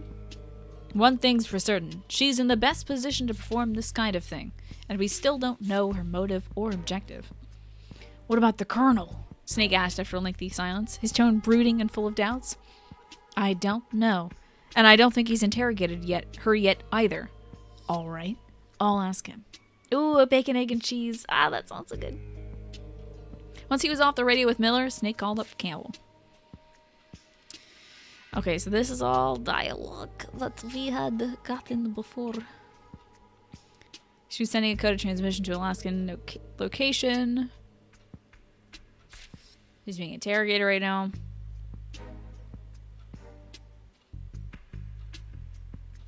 I longed to tell Snake the truth, but I knew that Richard and his men would never allow that to happen. Despite his growing doubts, Snake continued to penetrate deeper into the hangar. He had almost reached the code interface when a call suddenly came in. Snake, can you hear me? It's Naomi. Nice Nasasha impression. Thanks, Tofu Tasties. You have Doritos? Nice. Oh, shit, what did everybody eat today? I had pizza. And then I had a hot dog right before the cast. We finished off all the St. Patty's Day stew earlier. Naomi! Snake exclaimed in surprise. What are you? Richard tensed and leaned forward. I managed to get to another transmitter. The Colonel and the others haven't noticed yet. Naomi whispered rapidly. Naomi, is it true, what the Colonel says? Yes, but not everything I told you is a lie. Some of it was the truth. Her voice really was sorrowful. Who are you really? Oh, who are you really? I don't know. I don't know what my parents looked like even, or what they were called. I bought the name that I use, the whole identity, with hard cash.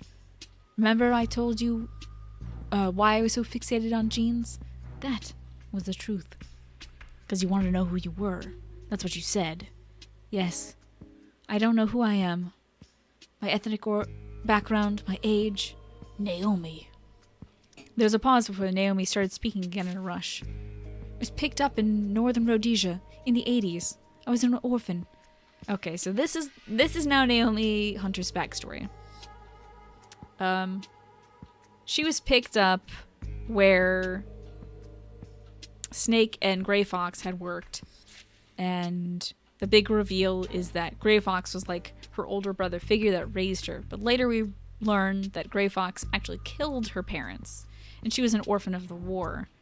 And he was so distraught that he had left this orphan, he decided to raise her herself. So, he was a child soldier too. He found me almost dead of starvation on the bank of the Zambezi and fed me from his own small ration of food. Child soldiers. It was not rare for children to participate in war as combatants in many of the most conflict-ravaged regions of the world. This is especially true for those developing nations where minors account for the majority of the entire population. Every comment you have on this is a spoiler, so you're gonna shut up and lurk. Sorry, Mercor, I appreciate you being here. Shouldn't Jaeger be spelled with a J? Yeah, it should be. That's weird.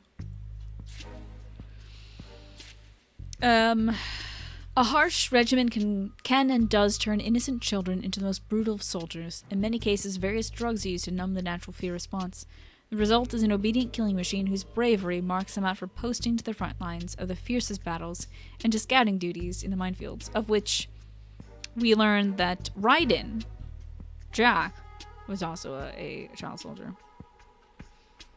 Congrats, Harper-san. Yes, sometime tonight. Yeah, spaghetti, very nice, Snake, very nice. You had pizza and wings as comfort food despite your attempts to get fit. Oh, I'm sorry to hear about your anxiety spikes, but I'm glad that you're able to mitigate those a bit with the food. Yes, the man you destroyed is my brother, Frank Jaeger, my only family. Yabba babba dabba, shibby dabba doop. Then she explains why she joined Foxhound and developed Fox Dye. She wanted to get her revenge. So she injected him with Fox Dye. And Snake is then infecting the other Foxhound agents and killing them off. 2 whole years waiting for you, nothing else. Yearning for my revenge. Now she doesn't hate him anymore.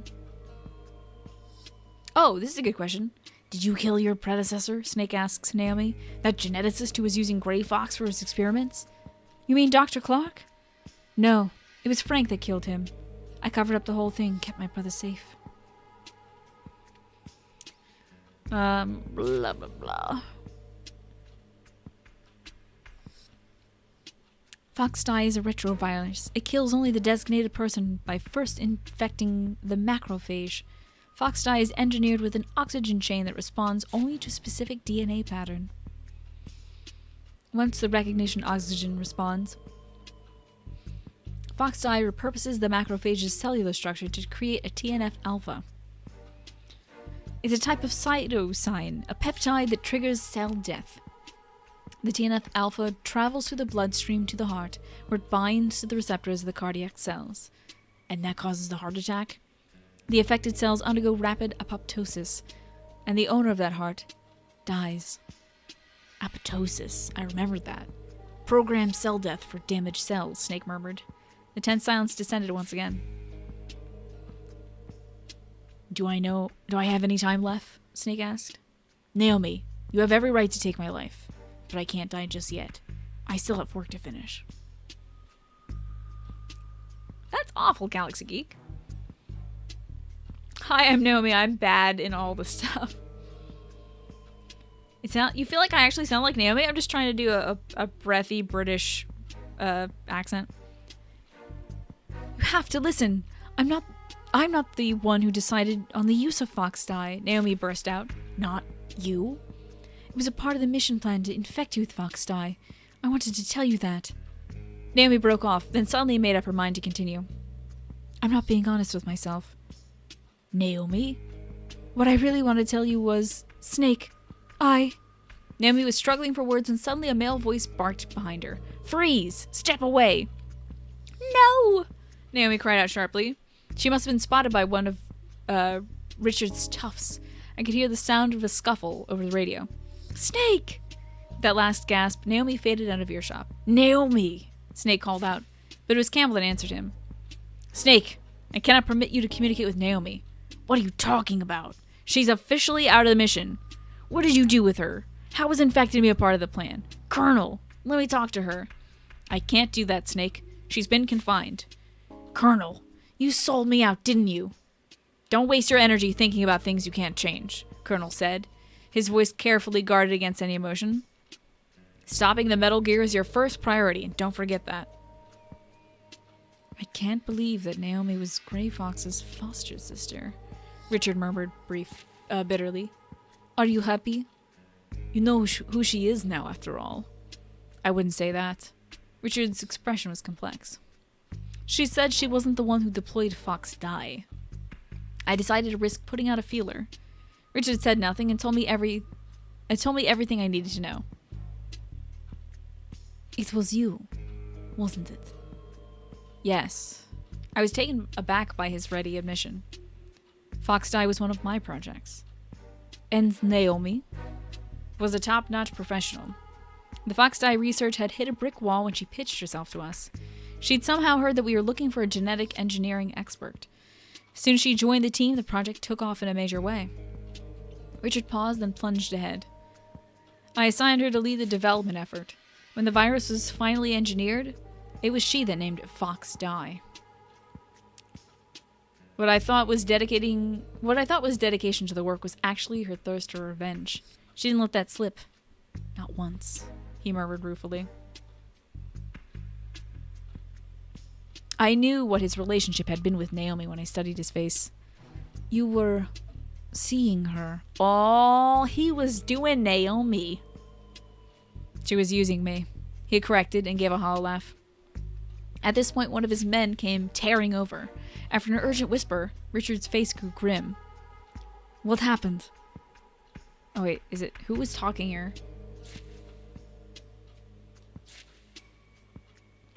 What happened? Well, let's just assume that it's Richard and the man that's talking. Master Miller wasn't Master Miller. Richard was visibly shaken. What? The man I sent to investigate Miller just reported in. We found that Miller was murdered in his home, up in Alaska. Who was it that we were talking to then? But there was no one who could provide an answer to that question.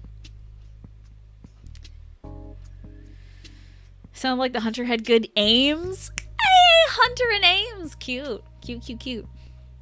Around the same time, on Shadow Moses, Snake had finally made it past the enemy's defenses and successfully re-entered the launch code. But something was amiss. As the code was accepted, an alarm was triggered. Launch code entered. An electric voice intoned. All systems ready. Stand by for missile launch. Which is something like when it was happening in game, it was like, duh. No! I overrode the launch code authorization, he cried out. His questions were answered by an unexpected source when a radio call came in. Thank you, Snake. It was Miller, or rather the imposter who had taken the murdered man's identity. The launch code preparations are now complete. Nothing can stop Metal Gear now. Master, what's going on? We're very grateful to you. Not only did you bring the key, you just entered the launch code for us as well. We never did get his part of the code from the DARPA chief. Even Mantis' abilities couldn't break through, and Ocelot had managed to kill Anderson before we could even try anything else. You see, we couldn't launch the missiles. Not even a warning shot. We were dead in the water with nothing to back up our demands. With the launch codes out of our reach, we had to fall back on another plan. We decided to have you work for us, Snake. Having Decoy Octopus impersonate the DARPA chief was a part of it. We were trying to extract information from you, but Fox Die got to him first. Are you saying this whole thing was fixed? And was all to get me to unlock the launch sequence? The terrorist's mocking laugh rang out. Did you think you got this far thanks to your own abilities? Think again. Master, what about you? Are you a spy? The other continued as though he had not heard Snake's question. But everything is ready for the launch now. Once they get a taste of the new warhead, the White House will have to hand over the antidote. And they'll have nothing on us anymore. Ever again. Have nothing on you? What do they have on you now? The Pentagon's already accomplished what it set out to do with you. It happened right there in the torture chamber. You're the only one who's in the dark. It's not fun, is it, Snake? Who are you? I'll tell you, if you manage to get to me. Where are you? Very close, Snake. Very close. Campbell suddenly broke in. Snake, that's not Miller. Hello, Campbell. It's a little too late for that. Master Miller's body was discovered at his home. He's been dead for 3 days. We didn't know sooner because the communication was down. According to Mei Ling, the transmission's been originating inside this base. Who's Master Miller? It's Liquid! Woo! Can't help but feel that Shadow Moses would be the final boss. Yeah, I love the name Shadow Moses. It's fantastic. You've been talking to me all along, the man responded. Snake? His voice suddenly changed, and I knew who it was. So did Snake. Liquid. Snake broke off communications and started to run. Metal Gear had already been activated the time Snake reached it. Liquid was about to climb into the pilot seat when Snake called out to him.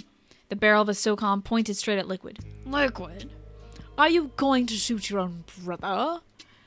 Why did you impersonate Miller? To manipulate you, of course. Of course. Like, Liquid has such an interesting... It's such a posh accent. Liquid has such a posh British accent. It worked, too. You did exactly what we needed you to do. Snake's indignity was compounded by Liquid's next comment. I'm sure your masters at the Pentagon agree. Why do you keep mentioning them? You don't even question the orders that you're given anymore. Snake. Where's your pride? A warrior reduced to a pawn. Liquid sighed exaggeratedly. All this, stopping the nuke, rescuing the hostages, it's a charade. All the Pentagon wanted was to effect a meeting between us, Liquid explained, obviously enjoying Snake's reaction. That's how the arms tech president and decoy were gotten rid of. It can't be. Actually, it can be. The point was to selectively kill us off and retrieve our extremely expensive genetically engineered corpses along with Metal Gear. You were sent in by the Pentagon merely as a fox die vector. Snake was in shock. He is a foe Kensington or Oxfordshire. Yeah, it is. It does sound like not real British. We should start a band and call it Shadow Moses. And we can tour with Ass Itch. Is Ass Itch Jade's rock band? I'm gonna get there. Mercor, you think I'm gonna... Mercor, I am 228 pages into an optional book. You think I'm not gonna play the games? I'm like hard sold on this shit. I'm doing all this optional shit for a reason. It's not like I'm gonna stop reading this and be like, anyway, guess I'm gonna play Pokemon tomorrow. Sounds like someone's trying to speak Queen's English who didn't go to prep or grammar school. Gotcha. Hey, Great Gonzo. Good to see you today. Snake was in shock. That's insane. And Naomi? Was she working with the Pentagon all along? That's what they thought. But she, it seems, wasn't quite as soft as they read her to be. What do you mean? I have ears at the DoD. Naomi apparently managed to make some tweaks to the virus right before her mission. Her motive and objectives are unknown. I heard Richard's impatient grunt beside me. Is that what you had Naomi arrested for? To discover why she did what she did? Snake challenged. Very good. It's disappointing that it was nothing more than a run-of-the-mill revenge scheme. We still don't know what kind of changes she introduced to Fox Die. Liquid fell silent for a moment, and then continued. But enough of that. I've already added Fox Die antidote to my list of demands to Washington. There's an antidote? There should be. Hunter would be the only one to know, but even then, it may not be necessary. Why not? You've successfully infiltrated the facility. We've all been infected with the execution virus according to their plans. Octopus and the Arms Tech president died of it for certain, but neither myself nor Ocelot, not to mention you, have shown any signs of infection. The series is very good. Irony is people say British accent, but posh kids get sent to elocution schools aiming to race accents, yeah? Essentially, Great Gonzo, this is Nastasha Romaneko's account of what happened at Shadow Moses, woven in with how she was like a responder. She was on the call the whole time at Shadow Moses, and she was working with Richard Ames, who was in Metal Gear Solid 2.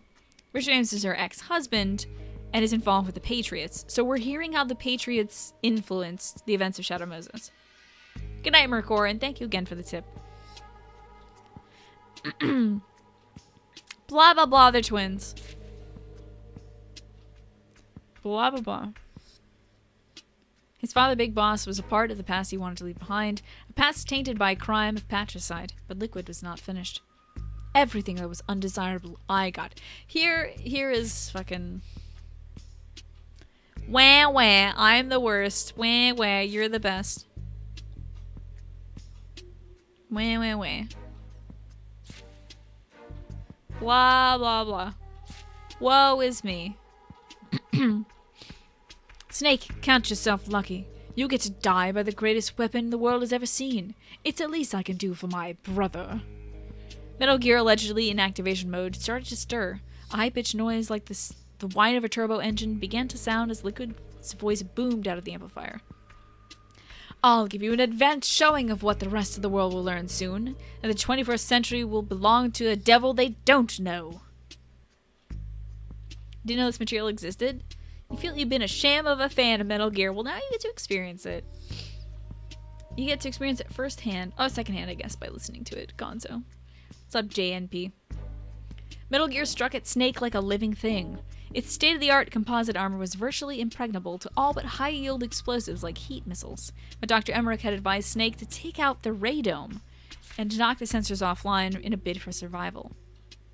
Snake struck again and again, but he was fighting a difficult battle given Metal Gear's immense firepower and agility. Finally, one of Metal Gear's huge feet lashed out towards Snake in a crushing blow. "It's time to die, Snake!" Liquid called out. The foot hit the floor with a deafening crash.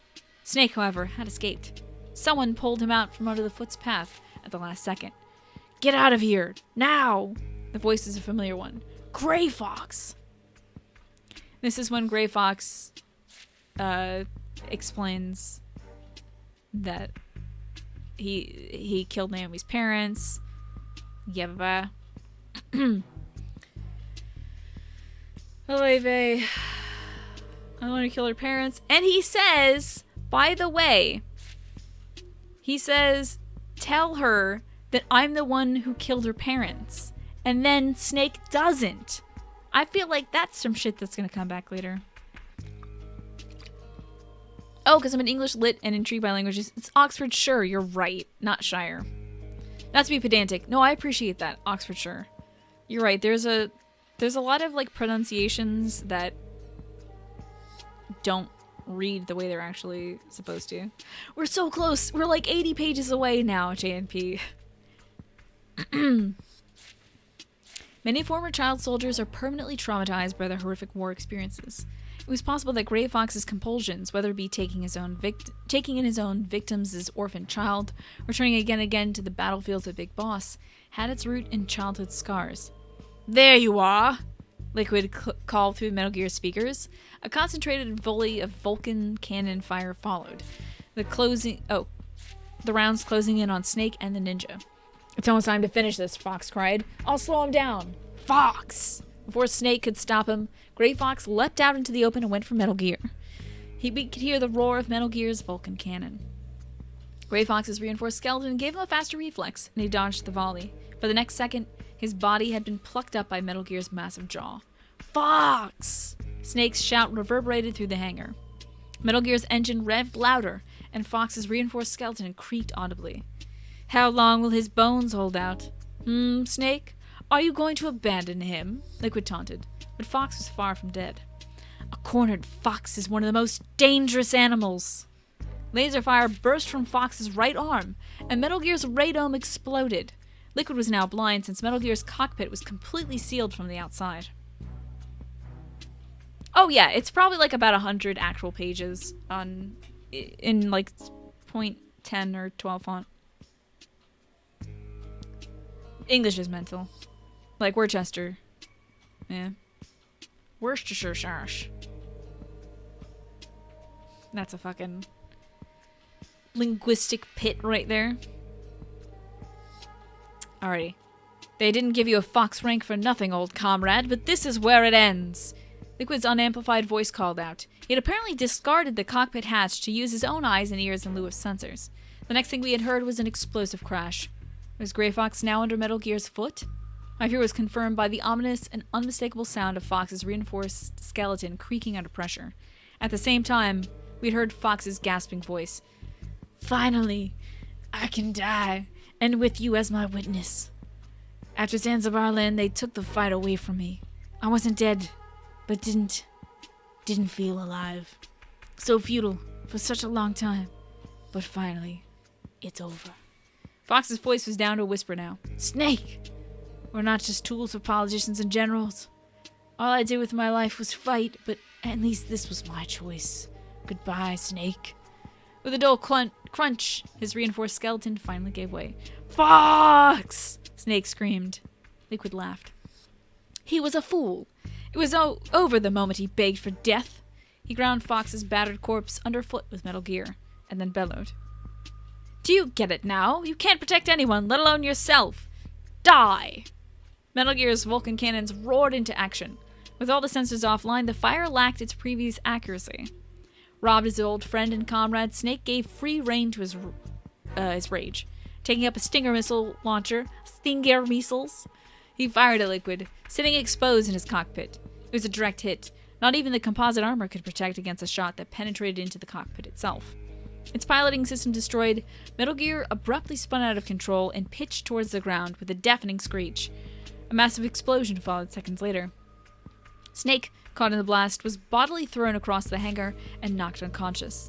Snake was still out cold, but his radio was online. You could hear a smaller explosion from the wreck of Metal Gear, and the sound of flames greedily sucking up all the leaking fuel.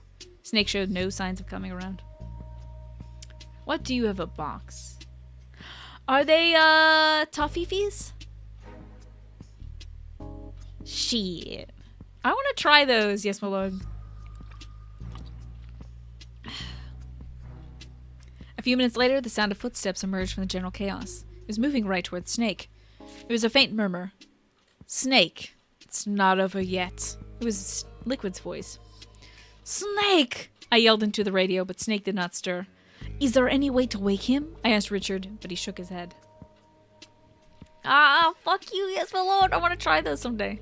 Liquid had reached Snake's side, and to our surprise, picked up Snake's limp body. He started to carry Snake, heading to the direction of Metal Gear's prone form. We listened helpless, in intense silence. It was Snake's battle. There was next to nothing we could do. Liquid had now climbed onto Metal Gear's back, where he carelessly laid Snake down. He apparently planned to simply wait for his adversary to regain consciousness. So, Liquid said. Snake was still out of action. Oh, fuck! I know you're listening. You have a radio implant in this one. It was clear that Liquid was talking to us. You think you've pulled off Fox Die. Think again. You're never going to kill me with a thing like that. Never. The knowledge that he was already infected with the killer retrovirus made no difference to Liquid Snake. It was a force of will that commanded respect. You have no idea how excited I am, knowing that you're still out there. Revenge is a candy I've been deprived of too many times. The hatred in Liquid's voice was chilling. You. Patriots! At that moment, Snake let out a groan. He was starting to surface. He's almost ready. Listen, all of you. When I've settled the score with this one, I'm coming after you next. I'm going to end all of your miserable lives in a way that'll make even the Reaper's stomach turn. I'll look forward to it, Richard murmured starkly. Snake groaned again. He's apparently awake. Oh, that is some sassy little dialogue. That's new. That's new. So Liquid knew about the Patriots, too. Damn. How long did... Liquid knows about the Patriots and Snake didn't? Or maybe he did? But we wouldn't know because we control Raiden? Still a light sleeper, huh? Liquid said to Snake conversationally. Liquid, you're alive? You won't get rid of me, not as long as you're breathing. Sorry your insurrection was a bust, Snake commented. Do you think I'll give up my fight just because we've lost Metal Gear? Liquid had lost none of his confidence. Your fight? What's your real objective here? To make sure that the Age of Warriors comes again. Warriors like us, Snake. That's Big Boss's pet delusion all over again. No, his legacy!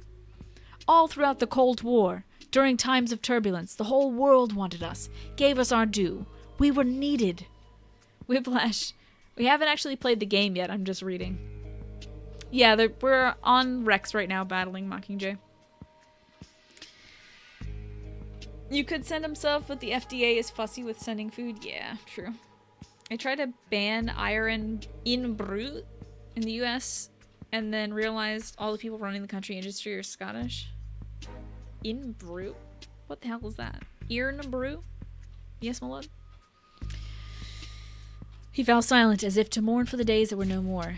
That's all changed. Hypocrisy and fraudulent peace are replacing warfare. There is a terrible emptiness that comes from losing an arena for your gifts, and the terror that you will become a dinosaur, no longer useful. You must know that fear better than anyone else. The prototype... Alright.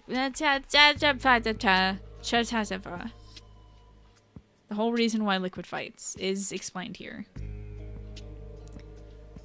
They want a world where these warriors aren't just cast aside. They aren't just pawns of global violence.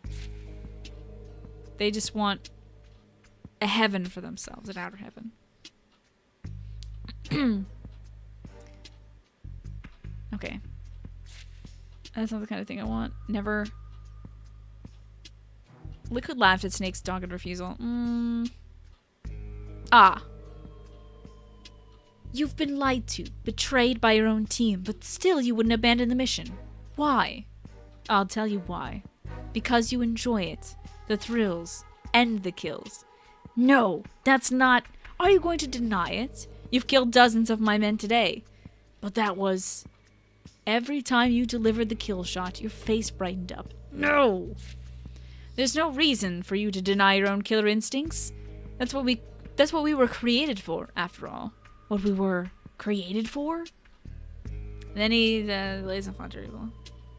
Thank you. Hey! Corbalborp. Thanks for that. Iron Brew is a hangover cure soft drink. It outsells Coke in Scotland and is the only market where that is the case. Or it used to be, you don't know these days. Gotcha. That's cool.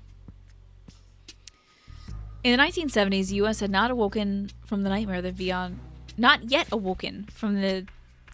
the Vietnam War when a plan was hatched by key figures of the government to artificially create the ideal soldier. The man selected to serve as the genetic template was the Big Boss, the most famous living mercenary of the time. He was, however, incapable of reproducing as a result of past war injuries. Did he lose his nuts? Did he have his dick removed? That's crazy. Don't tell me. His body cells were harvested for a cloning attempt. In addition to the existing analog cloning protocol, the program incorporated what is so-called super baby technique. A super baby technique involves carefully dividing the fertilized egg whose nucleus has been switched with that of a donor cell. The result is usually 8 zygotes, which are then implanted in a surrogate's uterus. 6 of the embryos are strategically aborted over a period of time to boost the growth of the remaining 2. We started out as octuplets, Liquid reflected. 6 of our brothers were killed so that we may be created. We've been causing death and destruction before we breathed outside air. But there was actually 3, which makes you wonder if there were actually 8. Who knows? I think Big Boss lost his little boss, maybe. It's called Big Boss, not Big Balls. True. That left 2 of us, 2 zygotes that shared the same DNA, but there was one more sacrifice to be made. One of the embryos was engineered to manifest all the full potential of its genetic makeup, at the expense of the other one, which was purposefully relegated to the bottom of the curve. You are what you are, Solid Snake, thanks to the death and deprivation of your brothers. But if you think that I am the only sibling that you have left, think again. The genome soldiers, they were bred from our father's DNA too. The only difference is that they're not analogs of him like we are. Hey, Bacon, good to see you. This is also the plot of Baby Geniuses? Is it the flail? I didn't know. I have never seen Baby Geniuses. Liquid then went on to tell an astonishing story of the Human Genome Project, which is all the super soldiers that the U.S. Army had been making. All those commandos you murdered on the space were your brothers. Incomplete creatures, certainly, forcibly grafted with a piece of Big Boss's genetic sequence. But still family. They share in the family dysfunction too. Their lives also cost someone dearly. How so? Oh, how so? Human experiments. Liquid hissed angrily. According to Liquid, the military had secretly started treating its men. That's right. He's explaining the Gulf War syndrome by saying that the government began the process of trying to make human genomes decades ago, during that warfare. So all the Gulf War babies born to vets are essentially Big Boss runoff. And the next generation special forces were the finished product? Finished? Hardly. They're defective. We all are. On a path to extinction, if you will. Oh, yeah, the asymmetrical note was in this game, not in Metal Gear Solid 2. Have you heard of the law of biological asymmetry? There's a natural tendency towards left-right asymmetry. On the other hand, species that run out of genetic diversity and are on a path to extinction start showing complete symmetry. That's what's happening to the genome soldiers, and to us. Every one of us is dying on a genetic level. The question is when the decline will start. That's why I needed our father's body to get some answers. You expect me to believe that you demanded Big Boss's body so you can save yourself and the genome soldiers? Siblings start out life competing, but they always band together against outside threats. Why do you think that is? Am I reading Metal Gear fanfic now? Yeah, fanfic written by this one crazy kid named Hideo Kojima. It's fucking weird. He's a big Metal Gear fanboy. Oi! This is in-game, yes. It's because they share your genes, and by helping them, the chances of your genes making it to the next generation are bettered. Natural selection favors nepotistic species. The instinct to help our own kind is an inherited trait. Your DNA is ordering you to help those genome commandos? No one can go against their genetic destiny. We are born for the sole purpose of recreating our father's DNA in its basest and most ideal incarnations. I will follow my destiny and surpass it. I can break my own biological curse, and that's why I'm hoping to kill you, Solid Snake. He suddenly called out in a different tone. Look behind you! Meryl! Meryl was apparently lying beside Snake. I'd guessed that she had been brought there before Liquid had carried Snake onto the roof. Is she still alive? Doing Snake's voice is destroying my throat. It is destroying my throat. This is indeed page 278 out of 324. I wouldn't know. She was definitely breathing a few hours ago, though. She kept calling your name over and over again. Oops, Liquid said coolly. Meryl. She's a fool to fall for a man who doesn't even have a name. I do have a name. No, you don't. And no past and no future. That's the way it is for us. The only thing we do have are instructions written in our father's genomes. Liquid, let Meryl go. David Hayter has some issues. Adrian interviewed David Hayter, and David Hayter said that he can now do the voice without, he developed a way of doing the voice without hurting his throat. And now, sinks into the voice. He just sort of, slides into it and out of it. If I finish this, I'll sound like David Hayter. I bet Gizmo. This is solid story. Yeah. Metal Gear solid story time. After we settle things between us. We're just about out of time. Are you talking about Fox Die? No, the Pentagon. It seems that the DOD, I don't, right next to O in there, came to a decision when they heard about Metal Gear's destruction. They're not even interested in a Bonder report at this point. Ask your Shadow Campbell if you want. He likes to listen, doesn't he?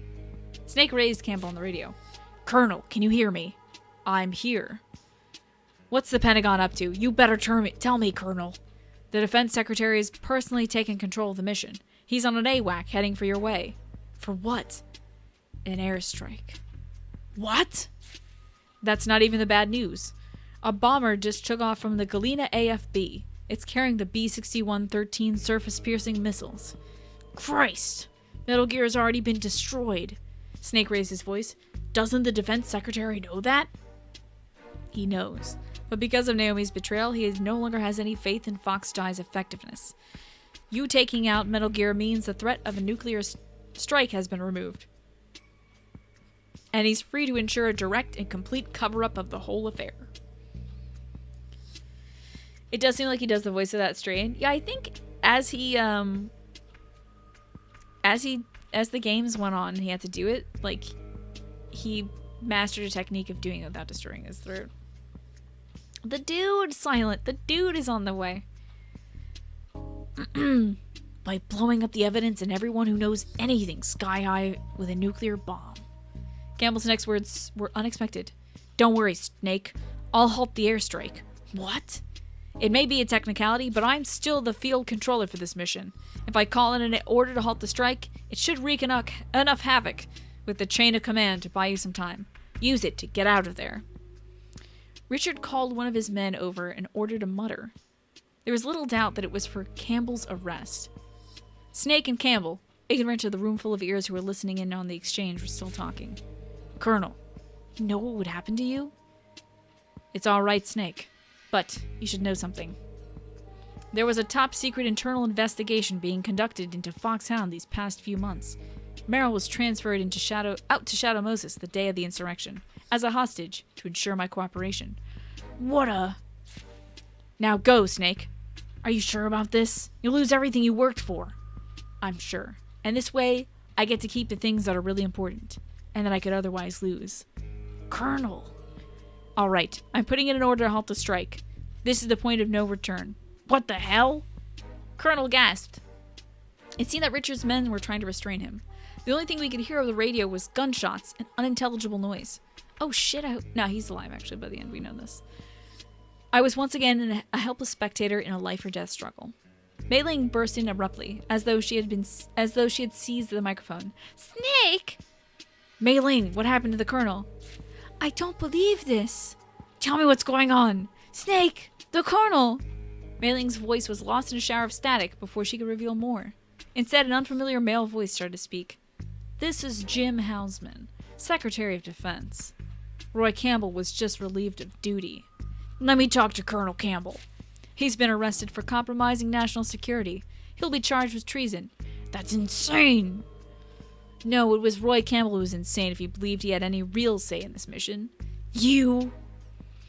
The nuclear strike will go forward as planned. The sea will take care of what little there is left. It's what the president wants. So this is an executive order? The presidency of the United States is a very, very busy job. Let's just say that I take full responsibility for this strike. That bastard Jim Hausman. How are you going to explain to the media why you dropped a nuke on American soil? Don't worry. There's a cover story ready. A band of terrorists took over the Shadow Moses facility and were extremely careless with their nuclear missile. You'll be killing your own genome commandos. All the researchers, too. Donald is already dead. Hausman suddenly said with genuine... Oh, Donald is already dead. Hausman said with genuine sorrow. So, you didn't plan on killing the DARPA chief after all? Snake asked. He was my closest friend. And the rest of the poor bastards stranded here aren't? So the hell with them, is that it? That depends. If you transfer the contents of the optical disc over to me, there may be room for negotiation. What disc? Snake feigned ignorance, but Hausman was not so easily put off. The disc that contained the full exercise data. Donald was supposed to personally bring it back. I don't have it. That's unfortunate. The fact remains that the two of you are a liability. You'll belong to an age that no one cares to go back to, and you have the potential to needlessly embarrass this great nation. No, you cannot be permitted to ever leave that island. Take the time until the airstrike to catch up. Then, rest in peace. You are a ghost of the Cold War, after all. Your computer crashed. You lost the last few minutes. Aw, we're here for at least the Metal Gear Solid 1 playthrough S-Race, because it's all that. So, there's no way out for either of us, I heard Liquid's laugh as he approached Snake. We'll settle this score before the cavalry arrives. Snake rose to his feet. You've taken everything from me, and I will reclaim it all, including my rightful biological heritage, right here. The two snakes closed in on one another. The final battle was about to begin. I need another Lozenge. Does my throat is dead. Yeah, this is basically the last, like, 30 minutes of the game. Kind of, yeah, it's the climax. And the denouement to follow after. Snake and Liquid had engaged each other in a fierce hand-to-hand combat, but Richard had other things to attend to. He had one of his men on the radio channel. Oh, open a radio channel. Okay. Yes, what is it? I realized with surprise that the person he called was none other than the Secretary of Defense, Jim Hausman. An airstrike was an unwise decision. Richard sounded displeased. With a nuclear-armed stealth bomber airborne, a complete cover-up is no longer an option. They are not happy with this. It's the only way to destroy the evidence. The results will bear out the correctness of my decision. There will be no results. I've already aborted the airstrike. How dare you? Hausman started to roar, then suddenly petered out. He had no doubt remembered the powers that be that stood behind Richard. What do you intend to do, then? There is another viable way to salvage the situation. Make me take the fall? I don't think so. Hausman's voice shook with fury. Richard sighed exaggeratedly. You don't think so? It seems, Secretary, that Colonel Campbell is not the only one who truly believed that he had any real say in this mission. What are you saying? I heard the sound of scuffling on the other end. Hey, what do you think you're doing? Get your hands off me! Hausman had apparently been restrained. It was exactly the same scenario that had played out during Campbell's arrest. You have several choices, Richard explained, with something resembling pity. It's up to you to decide which ending this particular story has. I myself would suggest a quiet retirement into public life. You'll pay for this, Ames! I swear to God! Hausman spat as he struggled vainly against his captors. Personally, I don't condone rough measures. I hope you'll come to the same decision. Richard ended the call. Damn. Imagine being involved with this guy. This is your ex-husband. This is your ex. The transmission from Shadow Moses was still active. Liquid's dying scream tore through the speakers. Looks like things are wrapping up nicely over there, Richard murmured. He cleared all the personnel out of the study. We were now alone. I could hear Snake and Meryl over the wires. It seemed like they had succeeded in rescuing her in time. Now, the question is, what am I going to do with you? Richard said as he turned away from the radio. The time had come for me to make my move. I walked up to my computer. This machine has been recording everything that went on in the study and relaying it to a remote location. Once there, the data was immediately backed up on an optical disc. It was no bluff. It was just a more covert version of a real-time remote conferencing system. Because of my work, I frequently must acquire information from such unsavory types as black market arms dealers and mafia members who specialize in plutonium smuggling.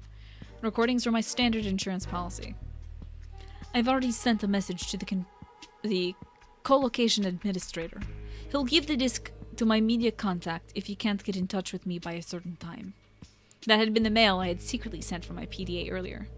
If anything happens to me, the contents of this disc will be all over the world. Richard was unfazed. I started to feel apprehensive as he calmly lit another cigarette. You mean this disc? He took out a shining optical disc from inside his jacket pocket and slid it into my PC's drive. A quick click of the mouse and the playback started. I stared at the slightly grainy footage, horrified.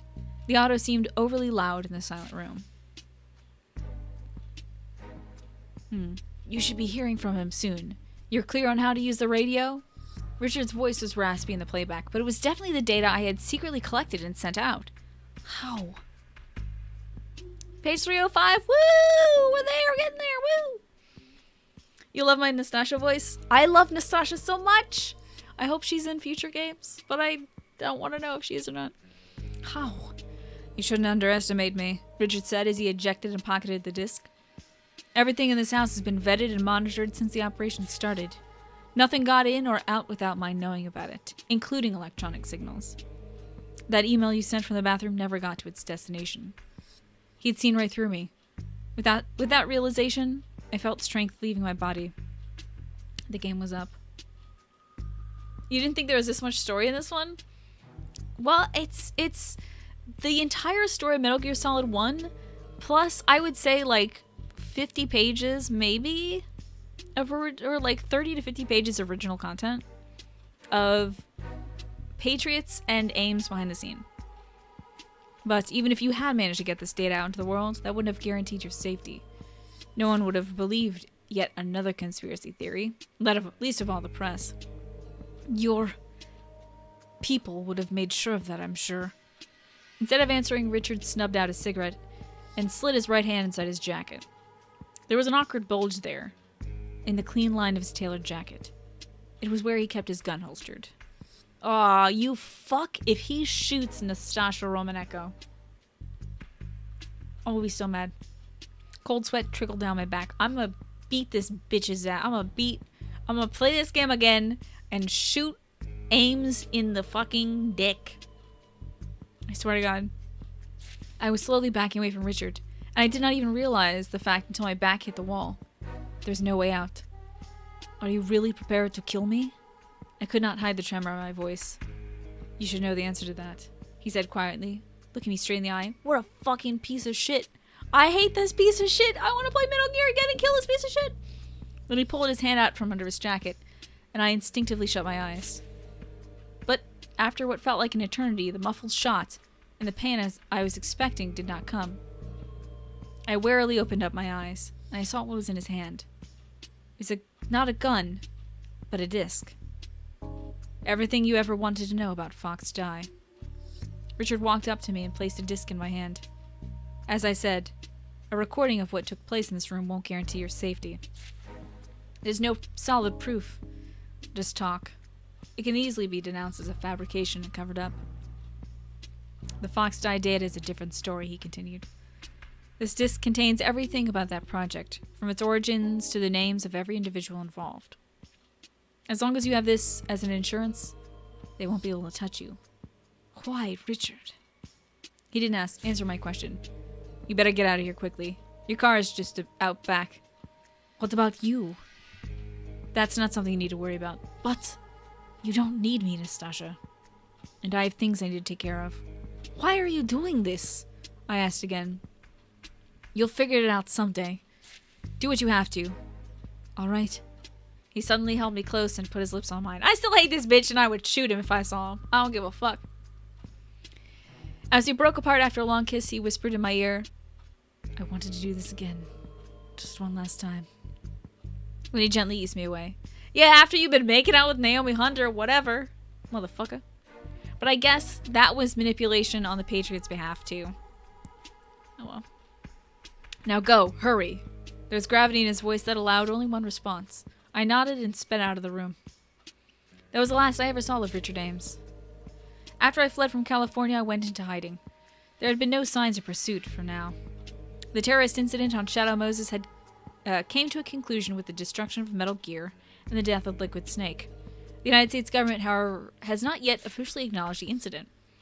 The roster of dead individuals included Liquid Snake, Psycho Mantis, Sniper Wolf, Decoy Octopus, and Vulcan Raven. Revolver Ocelot's body was never recovered, but his personnel file was closed with the notation missing in action. Foxhound had, in effect, been decimated. The survivors from the Next Generation Commando unit were all removed to the Peace AFB in New Hampshire, ostensibly for training. As far as I know, they remain prisoners there to this day.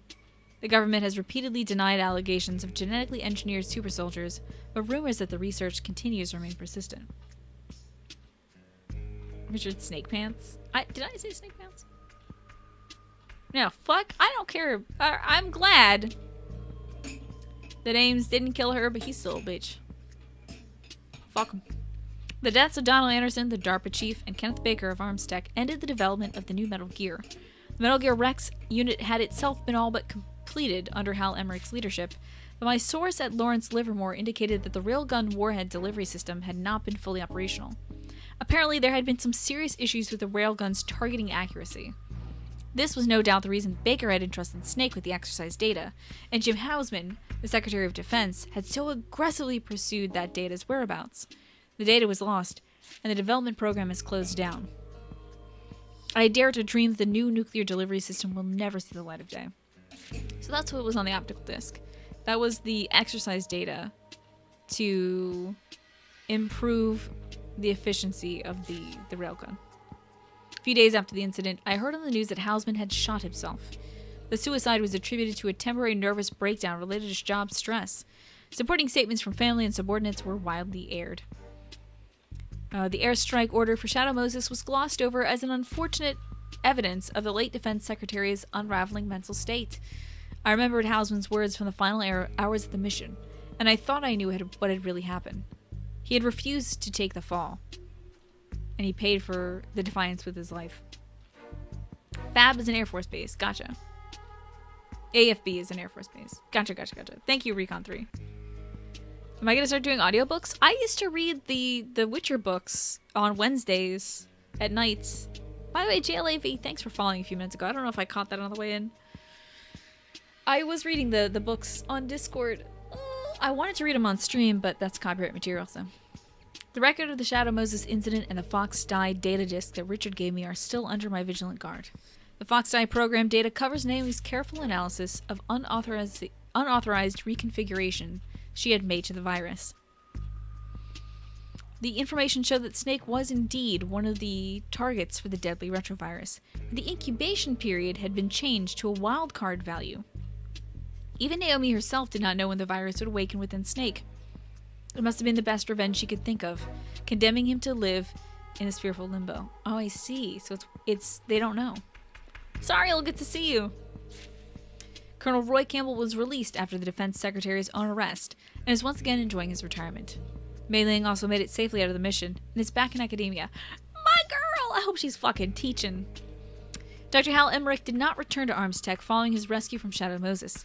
His whereabouts are unknown, but there is some indication that he made his way to England, where he has family members. Snake and Merrill appear to have successfully made it out of Shadow Moses Island. I could, however, find no trace of them. I hope the same is true for those who have an interest in seeing them silenced. Naomi Hunter was formally taken into custody after the incident's conclusion. 3 weeks later... God, excuse me. My stomach is absolutely empty. She was undergoing debriefing in a certain facility and escaped. She has not been heard of since. Ah, shit.